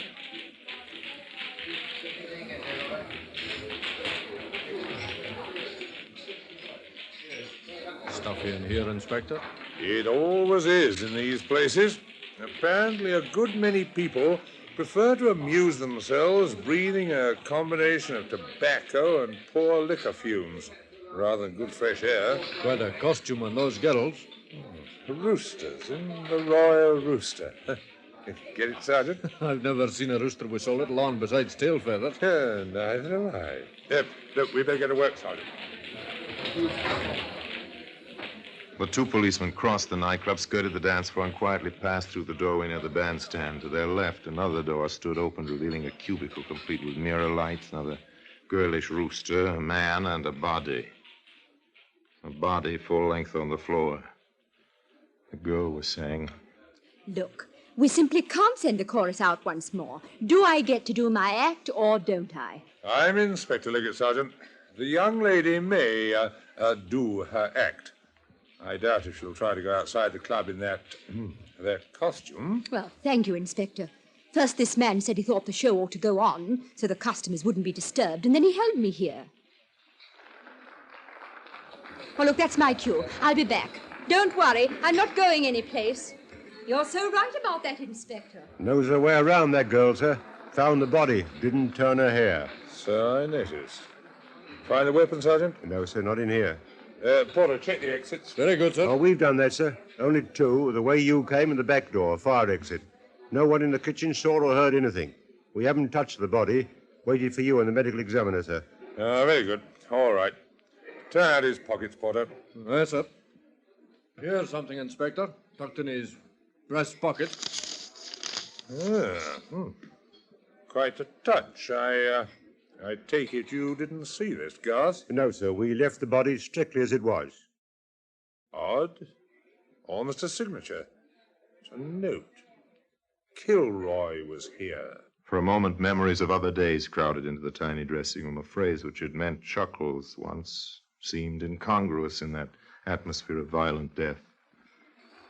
And then Mabel was back with boyfriend. May I inquire who your escort is, Miss Martin? Larry King meets Scotland Yard. Gentlemen. How do you do? Is this your usual practice, Mr. King? If you mean escorting Miss Martin home, that's correct. You are good friends? We're engaged. I see. Miss Martin, before you leave us to get dressed, during your employment here, have you ever had any trouble with Mr. Bolton? Do you mean, did he make advances? Yes. Well, naturally. I see. Mr. King, did you know about these advances? I did. Did you ever have any trouble with Mr. Bolton? Nothing to speak of? Of course, it never is anything to speak of. You served during the recent war. I did. 8th Army. All the way from Tobruk to northern Italy. Does the expression Kilroy was here mean anything to you? The Americans, 5th Army, they used it. I've seen it many times. Very well. Leave your addresses, both of you, with Sergeant Garth here. And don't leave the city. We may need you. That's all for now. Now the routine begins. Inspector Liggett and Sergeant Porter return to the yard. The orders go out. Have them run a complete check on Bolton's pals. They'll all have alibis, but run the check anyway. That was a start. Now the patient waiting, putting together the few facts available. It's the hardest part of police work anywhere. So, Porter, no prints on that note except yours and mine. Correct, Inspector. What have you got on King and the girl? She's, remarkably respectable. Nothing remarkable, Sergeant. What about him? He's a lawyer in the city, rather successful. Good reputation. Ever cross Bolton's path in his work? Nope. He's a copyright lawyer. Deals with writers, mostly. Nothing there, then. Takes patience. Lots of it.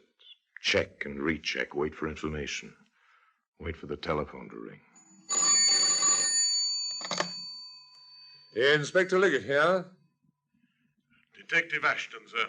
23rd District. Go ahead, Ashton. At 14.5 Haven Mews, sir. We've been watching the place, sir. That King fella lives there. Yes, I know. The superintendent's wife has been found, sir, on the cellar steps, strangled.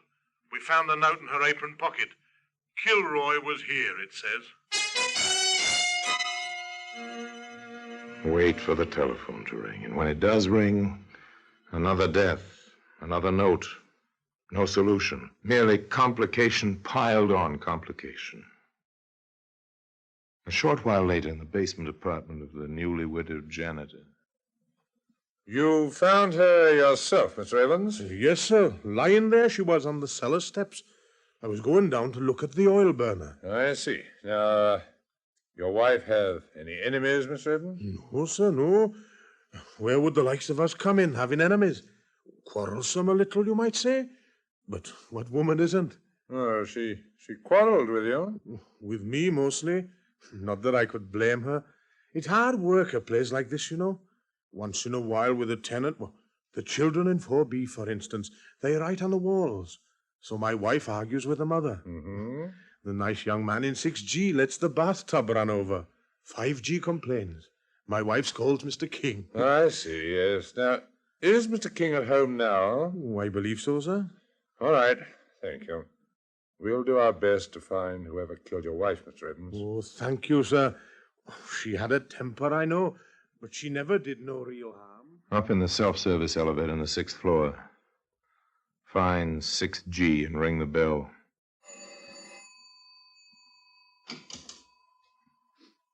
Have it opened, not by Larry King, but by Mabel Martin, far more fully dressed than the last time the inspector saw her. Well, Miss Martin, collected the insurance yet? Cut it out, Inspector. I don't have to stand for that sort of thing. In fact, I could ask you for a warrant before I let you in here. But you won't, will you, Mr. King? Ask your questions. They're about Mrs. Evans, I assume. Oh, Larry, please. Don't worry, darling. Ask your questions, Inspector.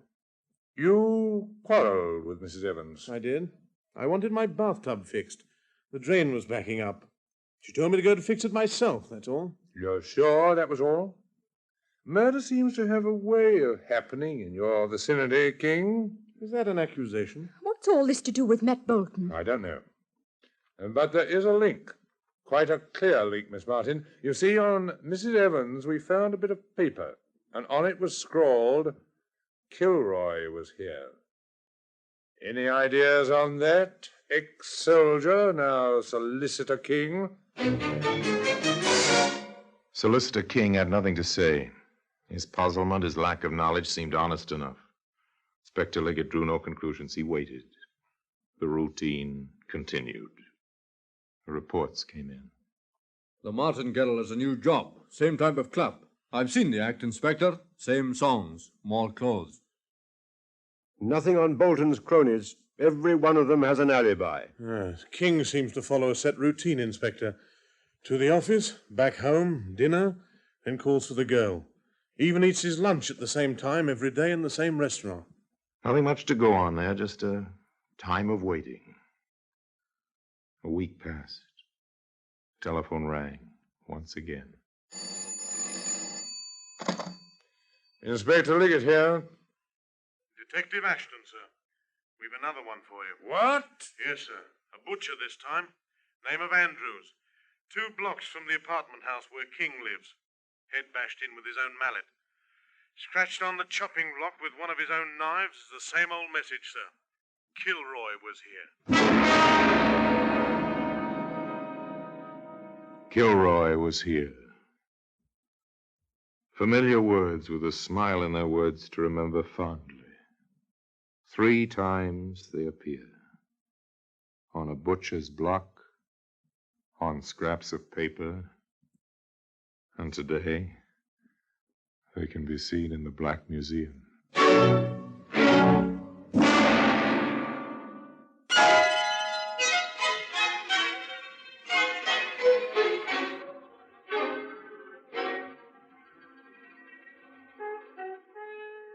A third killing, and signed exactly the same way. Kilroy was here. More, this murder had taken place within a few blocks of 14.5 Haven Mews, where Larry King lived. The same young man who was the secret fiancé of the singer, and whose dressing room the first body had been found. The same young man who lived in the house where the janitor's wife had been strangled. Inspector Liggett lost no time reaching the scene of the latest crime.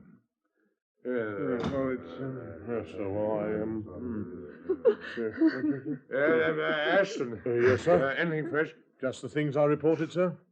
There's the mallet, the weapon. Yeah. The message was scratched with this knife. Any prints? So the laboratory crew are trying to raise some. Nothing yet. Very well. Who's the woman? The widow. Mrs. Andrews, I really dislike bothering you with questions at this time, but you understand that speed may be the essence now. Yes. Yes, of course, Inspector. I understand that it was you who found your husband. Yes. I stopped here to get some money for a dress. It'll have to be a black one now. Did you always come to him for that kind of money? Well, Jim had his ways. He was considerably older than I am. He seemed just strong when we first married.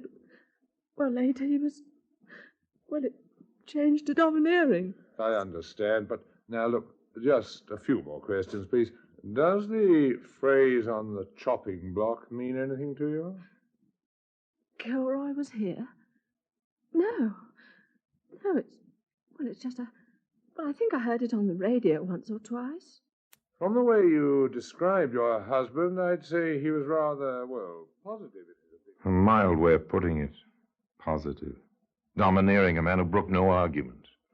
As the questions went on, the picture became more clear of a large, almost brutish man who covered his deficiencies with bluster and bullying. Finally... Just one more point, Mrs. Andrews. Did your husband ever argue with his customers? I mean, did he make any enemies among them? Some. Only over little things. Can you give me a specific instance? Well, last week. Mm-hmm. Yes, it was last week. A nice young man said Jim was overcharging him. They had words. The man, his name is Larry King, from the apartment house on Haven Mews, he swore he'd never buy here again. I see. Have I helped, Inspector? You may have. Just a little time will tell, I suspect. Just a little time.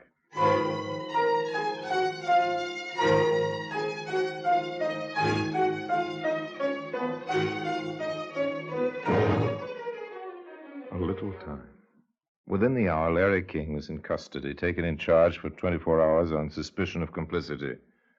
His fingerprints revealed nothing. His answers to the barrage of questions revealed nothing. Wearily, the inspector and Sergeant Porter returned to the office to face unrelated facts and a no-progress report. Wearily, the inspector picked up the receiver of his office intercom. Yes, Sergeant? You have a caller, sir.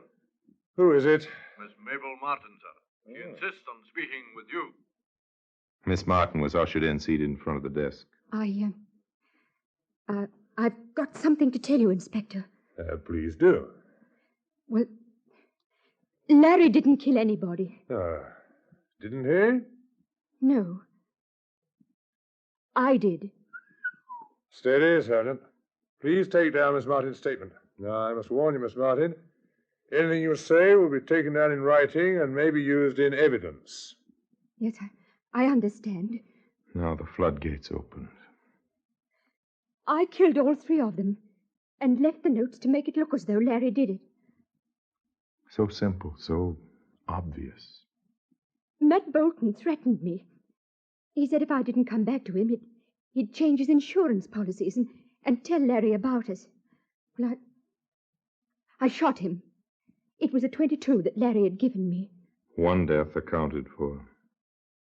The policeman listened gravely. Mrs. Evans was always snooping. She threatened to tell Larry about Matt and me. I did it in the cellar, behind the coal pile. I strangled her. Quite logical. The inspector waited. Andrews, the butcher, I used to shop there for Larry. Andrews made some advances. He reached for me, and I grabbed a meat cleaver, and then I scratched the note on the wood. That's the story, Inspector. Yes. Tell me, how much do you weigh, Miss Martin? Well, about 107 pounds. Why, what's that got to do with... Sergeant Porter, what was the caliber of the bullet found in Matt Bolton? .38 caliber, sir. Thank you. And did you notice a coal pile in the cellar at 14.5 Haven Mews? It's an oil burner, sir. Quite modern. Thank you. And the weapon in the Andrews case? A mallet, sir. Not a cleaver. A mallet. And, Sergeant, can you picture a young woman of 107 pounds knocking out and killing a man of Andrews' size? Not very well, sir. Of course, it's obvious her heart and her courage are as large as she is, if not larger, but... Oh, all right, have your fun. I've made a fool of myself, but Larry didn't kill anyone. I know that. I know it. You can't do this to her. Look. I wouldn't worry, Miss Martin, if I were you. In fact, if I were you, I'd hurry out to the front of the building. Mr. King is about to be released, and I think you'll want to meet him there, won't you? Inspector. Oh, Sergeant, Oh, forgive me, please. How about it, Porter? Care to have a girl like that to marry? Yes, sir. For more reasons than one. Where are we now, sir? Offhand, Porter, I'd say we were just about where we were when we first heard of the Andrews killing. Put on your thinking cap, Sergeant. This is quite a problem. They sat there in silence. Their minds sifted fact after fact. And once they'd been through the meager supply of facts on hand, they started over again. At one point, the inspector said, half to himself, There's something we're overlooking. Probably quite a simple point. It usually is, but... He was quite right. In fact, the inspector was quite appalled, so appalled. He spoke in what amounted to a whisper. Sergeant, hand me that telephone directory, please. What? Oh, yes, sir. Can I help you, sir? No, thank you. Look, just get your hat, Sergeant. Get my hat? Yes, we're going back to 14.5 Haven Mews. That's King's address. Yes, and according to the directory, it is also the residence of one Joseph Kilroy, one of the 7 Kilroys listed in the London telephone directory.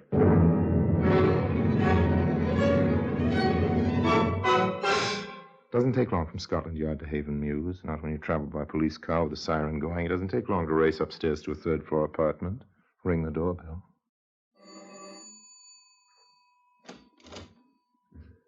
Come in, gentlemen. I heard your arrival in the street. What took you so long, gentlemen? Oh, really, now. Mr. Kilroy, I must warn you, anything you say... Oh, that's all right. I understand. Don't mind in the least. Well, I'll be... Watch him, Sergeant. I am, sir. Frankly... Liggett. Inspector Liggett. Oh, yes, thank you. Frankly, Inspector, I'm rather annoyed with you. Here I go to all the trouble of killing a man so that nice young fellow in 6G could marry that cute little baggage he's going with. And you arrest him instead of me. I see. I'm sorry about that, too. So you killed Bolton? Saw him one night treating the girl really nastily in front of this house. If I may ask, why the woman? Oh, she was a nagger. Really annoying. And after I killed one, it struck me I couldn't be hanged more than once. So I might as well do old Evans, too. Thoughtful of you, Mr. Kilroy. That butcher was a private matter, though. He kicked a dog once. I saw him. Didn't treat his wife any better. No kids. Figured he'd leave her his money. So I got him with his own mallet. Quite simple, you see. And you signed your name to each one? Of course. Good deeds are scarce in this world. Thought I ought to get proper credit each time. Now, if you'll excuse me... Sergeant! Good work, Sergeant. He's strong, sir. Stronger than he looks. Cases like this usually are. Well, we'll need the ambulance. Not the wagon this time, and use the telephone directory, Sergeant. I find them quite useful books when I remember to use them. Who'd have thought it, sir? How many of our murderers are considerate enough to sign their killings, sir? Murderers don't sign their work, do they? Unless, of course, their sense of humor is as twisted as their valuation of human life. This killer did autograph his killings. And today those notes can be seen in the usual place for such things, in the Black Museum.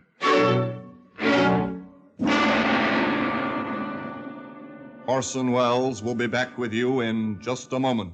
Joe Kilroy was insane, of course, by every normal standard. Insane enough, certainly, to sign his name to 3 murders. And by every normal standard, the gentlemen of Scotland Yard acted correctly within the rules of their profession in tracing every possible motivation, every possible suspect, before they came to the obvious solution. After all, it is logical that when men spend their lives dealing with the deliberately obscured, they can actually fail to notice the openly obvious. And now the notes remain in their usual place, in Scotland Yard in the Black Museum. And until we meet again in this same place for another story about the Black Museum, I remain, as always, obediently yours.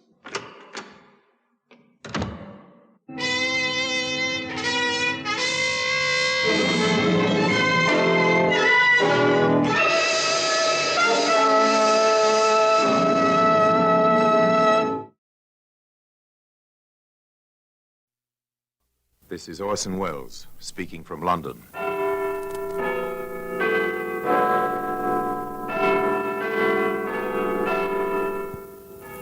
The Black Museum. Here in the grim stone structure on the Thames, which houses Scotland Yard, is a warehouse of homicide. A museum of everyday objects. Cigarette boxes, appointment books, a hat rack. All are touched by murder.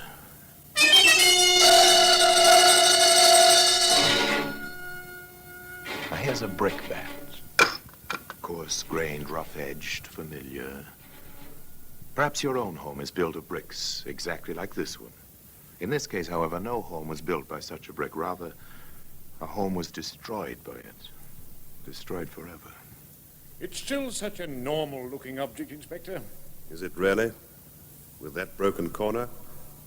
With the stains still on its edges? I suppose you're right, sir. If there's one thing that can upset normalcy, it's spilt blood. And today, that blood-stained brickbat can be seen here in the Black Museum.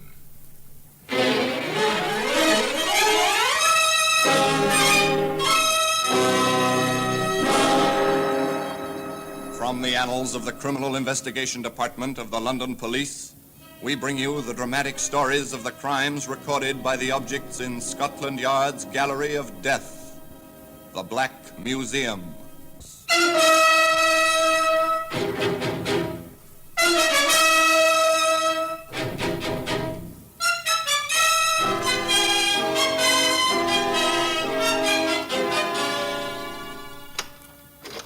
Well, here we are in the Black Museum. Scotland Yard's Museum of Murder.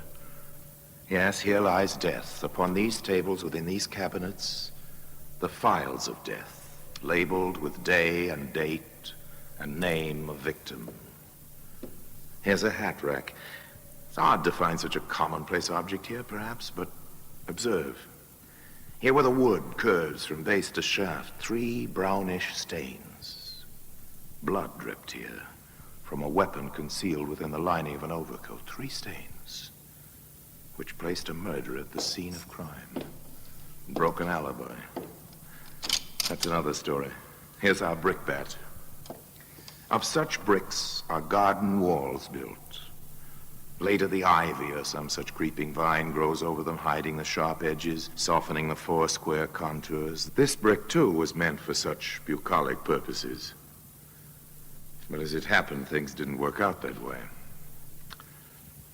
We might say it all began when young Anne Friskin composed an advertisement and told her much older husband, James, about it. So you're placing an advertisement. Wanted, boy, about 18. References, handyman work. Some such thing? Exactly, dear. Oh, very good. Only don't let him get too close to Alma. It might not be good for her. A simple domestic scene.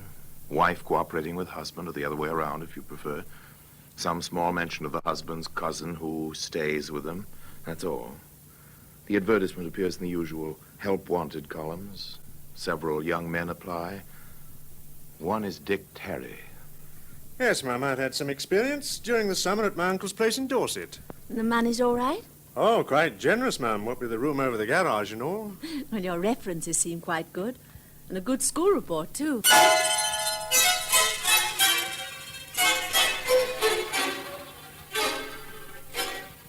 The boy settled into his job and worked out well.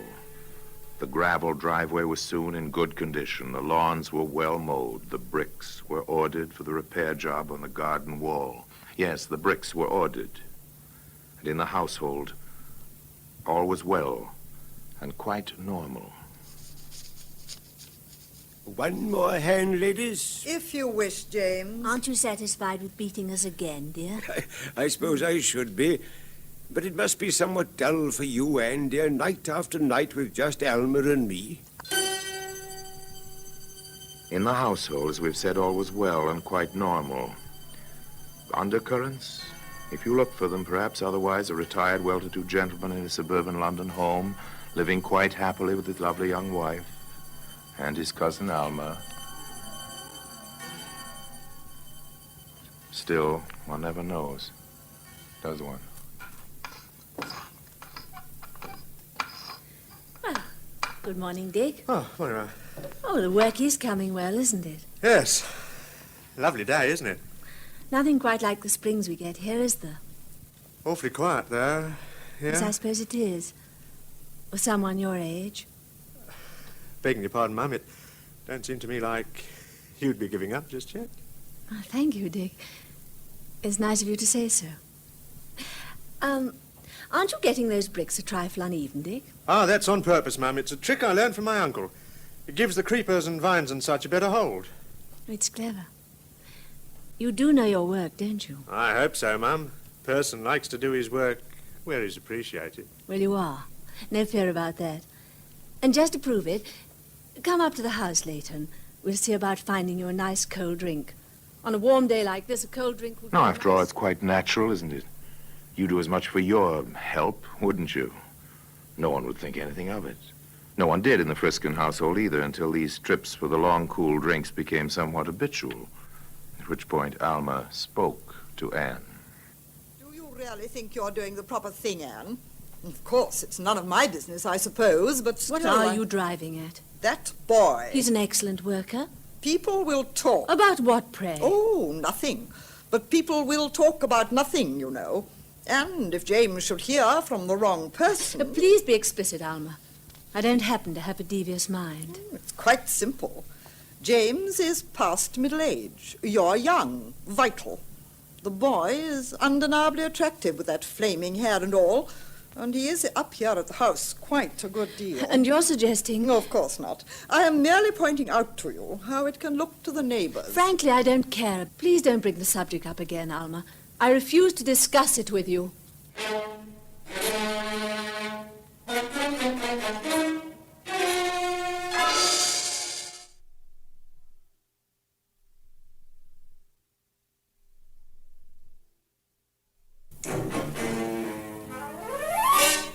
Alma did not bring up the subject again, not with Anne. However, she waited for an opportunity and then... James. Yes, Alma? I want to talk to you. Aren't we rather formal today? Closed doors and all that sort of thing? I'm not speaking behind anyone's back. I've already taken this up with Anne. Oh? What's the trouble? It's that boy, Dick Terry. Dick? Alma, don't tell me he's been making advances. That's not funny, James. Oh, sorry. What then?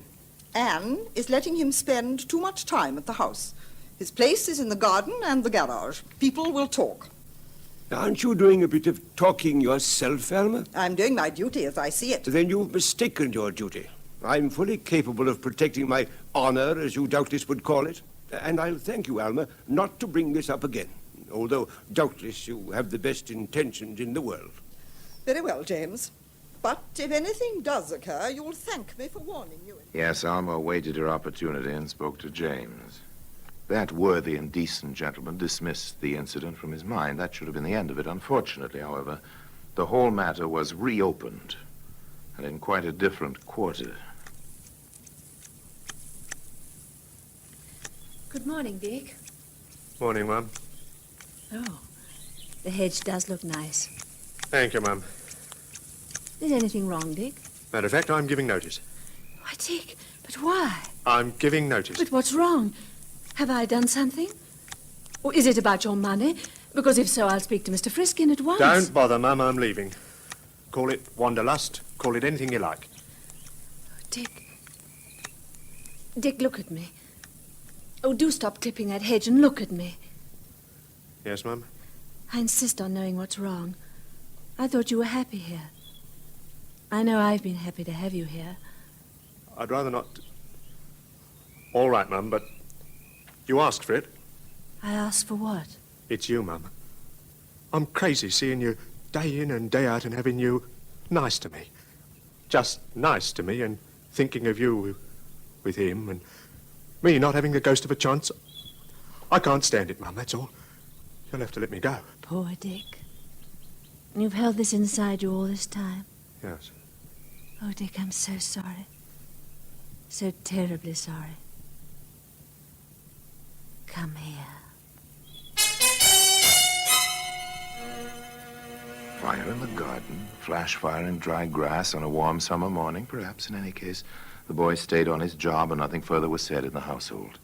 Everything was routine, quite normal.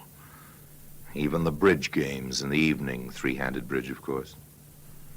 July moved on into August.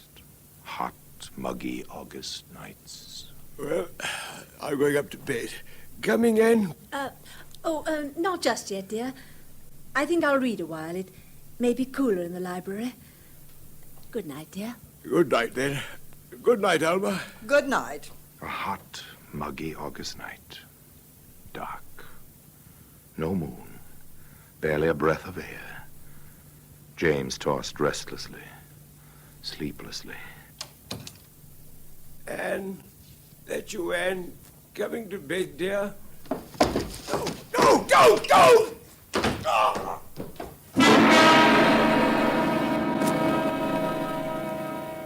Well, today that brickbat can be seen here in the Black Museum.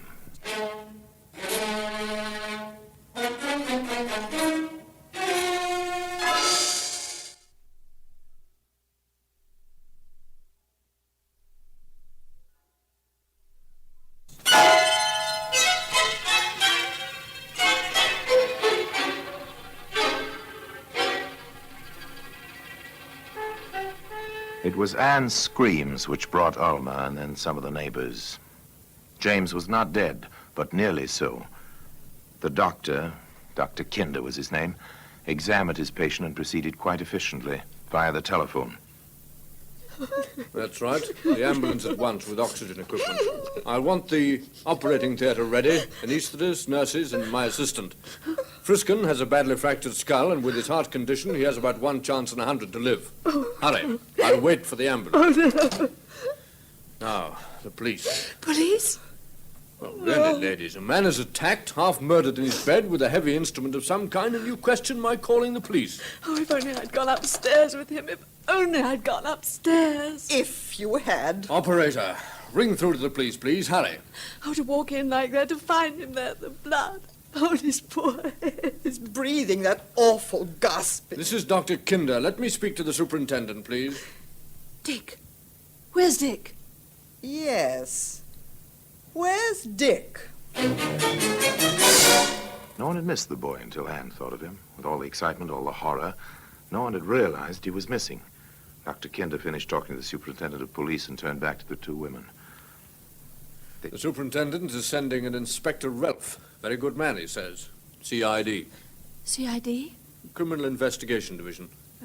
Did I hear you mention someone named Dick? Yes, Dick Terry. He's the hired man. Well, more of a boy than a man. He has a room over the garage. And he isn't in the house? He hasn't been here? No. The neighbors came, but not Dick. Perhaps I'd better fetch him. No, stay here. The police will find him. The police will find him. They did find him, but in his room over the garage. Where was he, Sergeant? In the attic, Inspector, hiding in a corner. All right, son, speak up. Why? I got scared. That's it, scared. What of? I heard Anne, Mrs. Friskin, screaming, and I ran over from the garage, and when I got up to the room where the lights were on, Miss Galpin was carrying on, and Mrs. Friskin was just standing there screaming, and he was on the bed, and I just ran. You didn't offer to help. Why not? I couldn't think. Nothing. Why? I guess I didn't want to be blamed for doing it. Who would blame you? Somebody. Anybody. Did you do it? No, I never touched him. Never. All right, Sergeant, hold him in the kitchen. All right, sir. I'll talk to the Galpin woman now. What is she, a companion or something? Cousin of the victim, sir. Lives here. All right, send her in. Alma Galpin knew nothing except the discovery of her cousin in the bedroom, but the inspector was curious. The hired boy says he was scared. Have you any idea why? Well, he's been making sheep's eyes at my cousin's wife. Oh? People were talking. He's a good-looking boy. She's so much younger than poor James. You know how an ignorant mind works sometimes. The inspector knew. Also, he was a considerate man. He implied as much to Anne Friskin.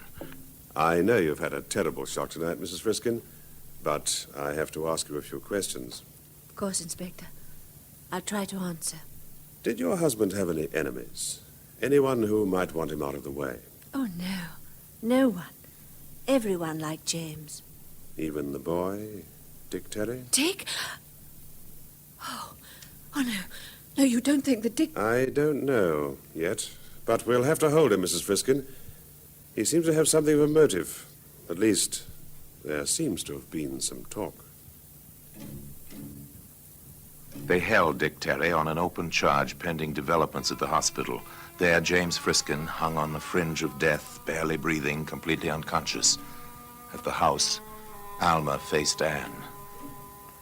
The police, what do they know? I don't understand. They're holding the boy. They're not even looking for the weapon. And meanwhile, whoever did it could be miles away. Then you don't think Dick did it? It's too pat, of course not. Why would he? Even... You never gave him any encouragement, did you, Alma? Did you? You're hysterical. I know exactly what I'm saying. And I don't believe that boy raised a finger against James. Then why did he hide? Wouldn't you, in his position? The police, arrest, the most obvious person. That's all they know. Someone ought to teach them their business. Obviously, they don't. Well, there are those who would like to teach the police their business. Quite a few people would. Alma Galpin set out to try. And it was with that idea in mind that she appeared in Inspector Ralph's office at the local station house. Well, Miss Galpin, sit down, won't you? Thank you. What can I do for you? How far have you got in this case, Inspector? We're still holding the boy. The only charge at the moment is assault. If your cousin dies, well, that'll be another matter. Then you've done nothing. For the moment. I see. I brought you this. No? Why don't you open it? As you wish. Yes, I see. A brickbat with stains on it. Don't you want to have it checked for fingerprints? Rough surfaces like this don't hold prints. Why? It's the weapon. Oh? How do you know? I found it. It was in the little pile of leftover bricks at the foot of the garden. James was going to ask the boy to build a barbecue pit with them. I see. How do you know so surely this is the weapon? That's blood on it, isn't it? It might be. Aren't you going to have it tested? Probably. Miss Galpin, do you realize that this brick might be the piece of evidence to hang that boy? It might be. It might hang someone else, too. Is this a charge, Miss Galpin? Who stands to gain most? Who would have her freedom? Who would get James' money? Have you thought of that, Inspector? Who wanted the brick wall repaired? Who spent altogether too much time in the garden?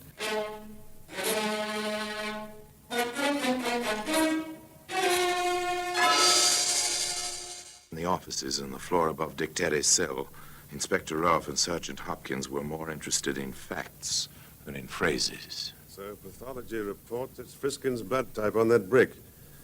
It's the weapon, all right. But who used it? The boy had a crush on the wife. Badly enough to kill for her? Oh, I doubt it. There aren't any alibis, sir. That's the trouble. He says he went to bed as usual. No one saw him anywhere that night. The Galpin woman says she went to bed. The widow says she read for a while, went upstairs and found her husband. Could all three of them been in it together, sir?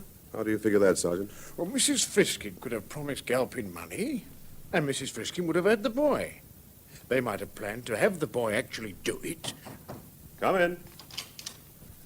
I'm sorry, Inspector. Not at all, Mrs. Friskin. Come in. Sit down. I believe you know Sergeant Hopkins. Yes. I have very little to say. It might be easier standing. As you wish, ma'am. I just saw Dick downstairs. Too bad about him. He seemed a nice lad. Yes, sir. Inspector, this is not the easiest thing for a woman. I understand. You have an alibi for the boy? And yourself? Yes. Yes, I do.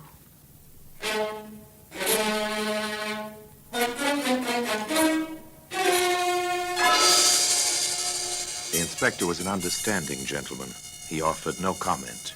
He merely recorded a fact and let Anne Friskin leave his office with her own thoughts for company.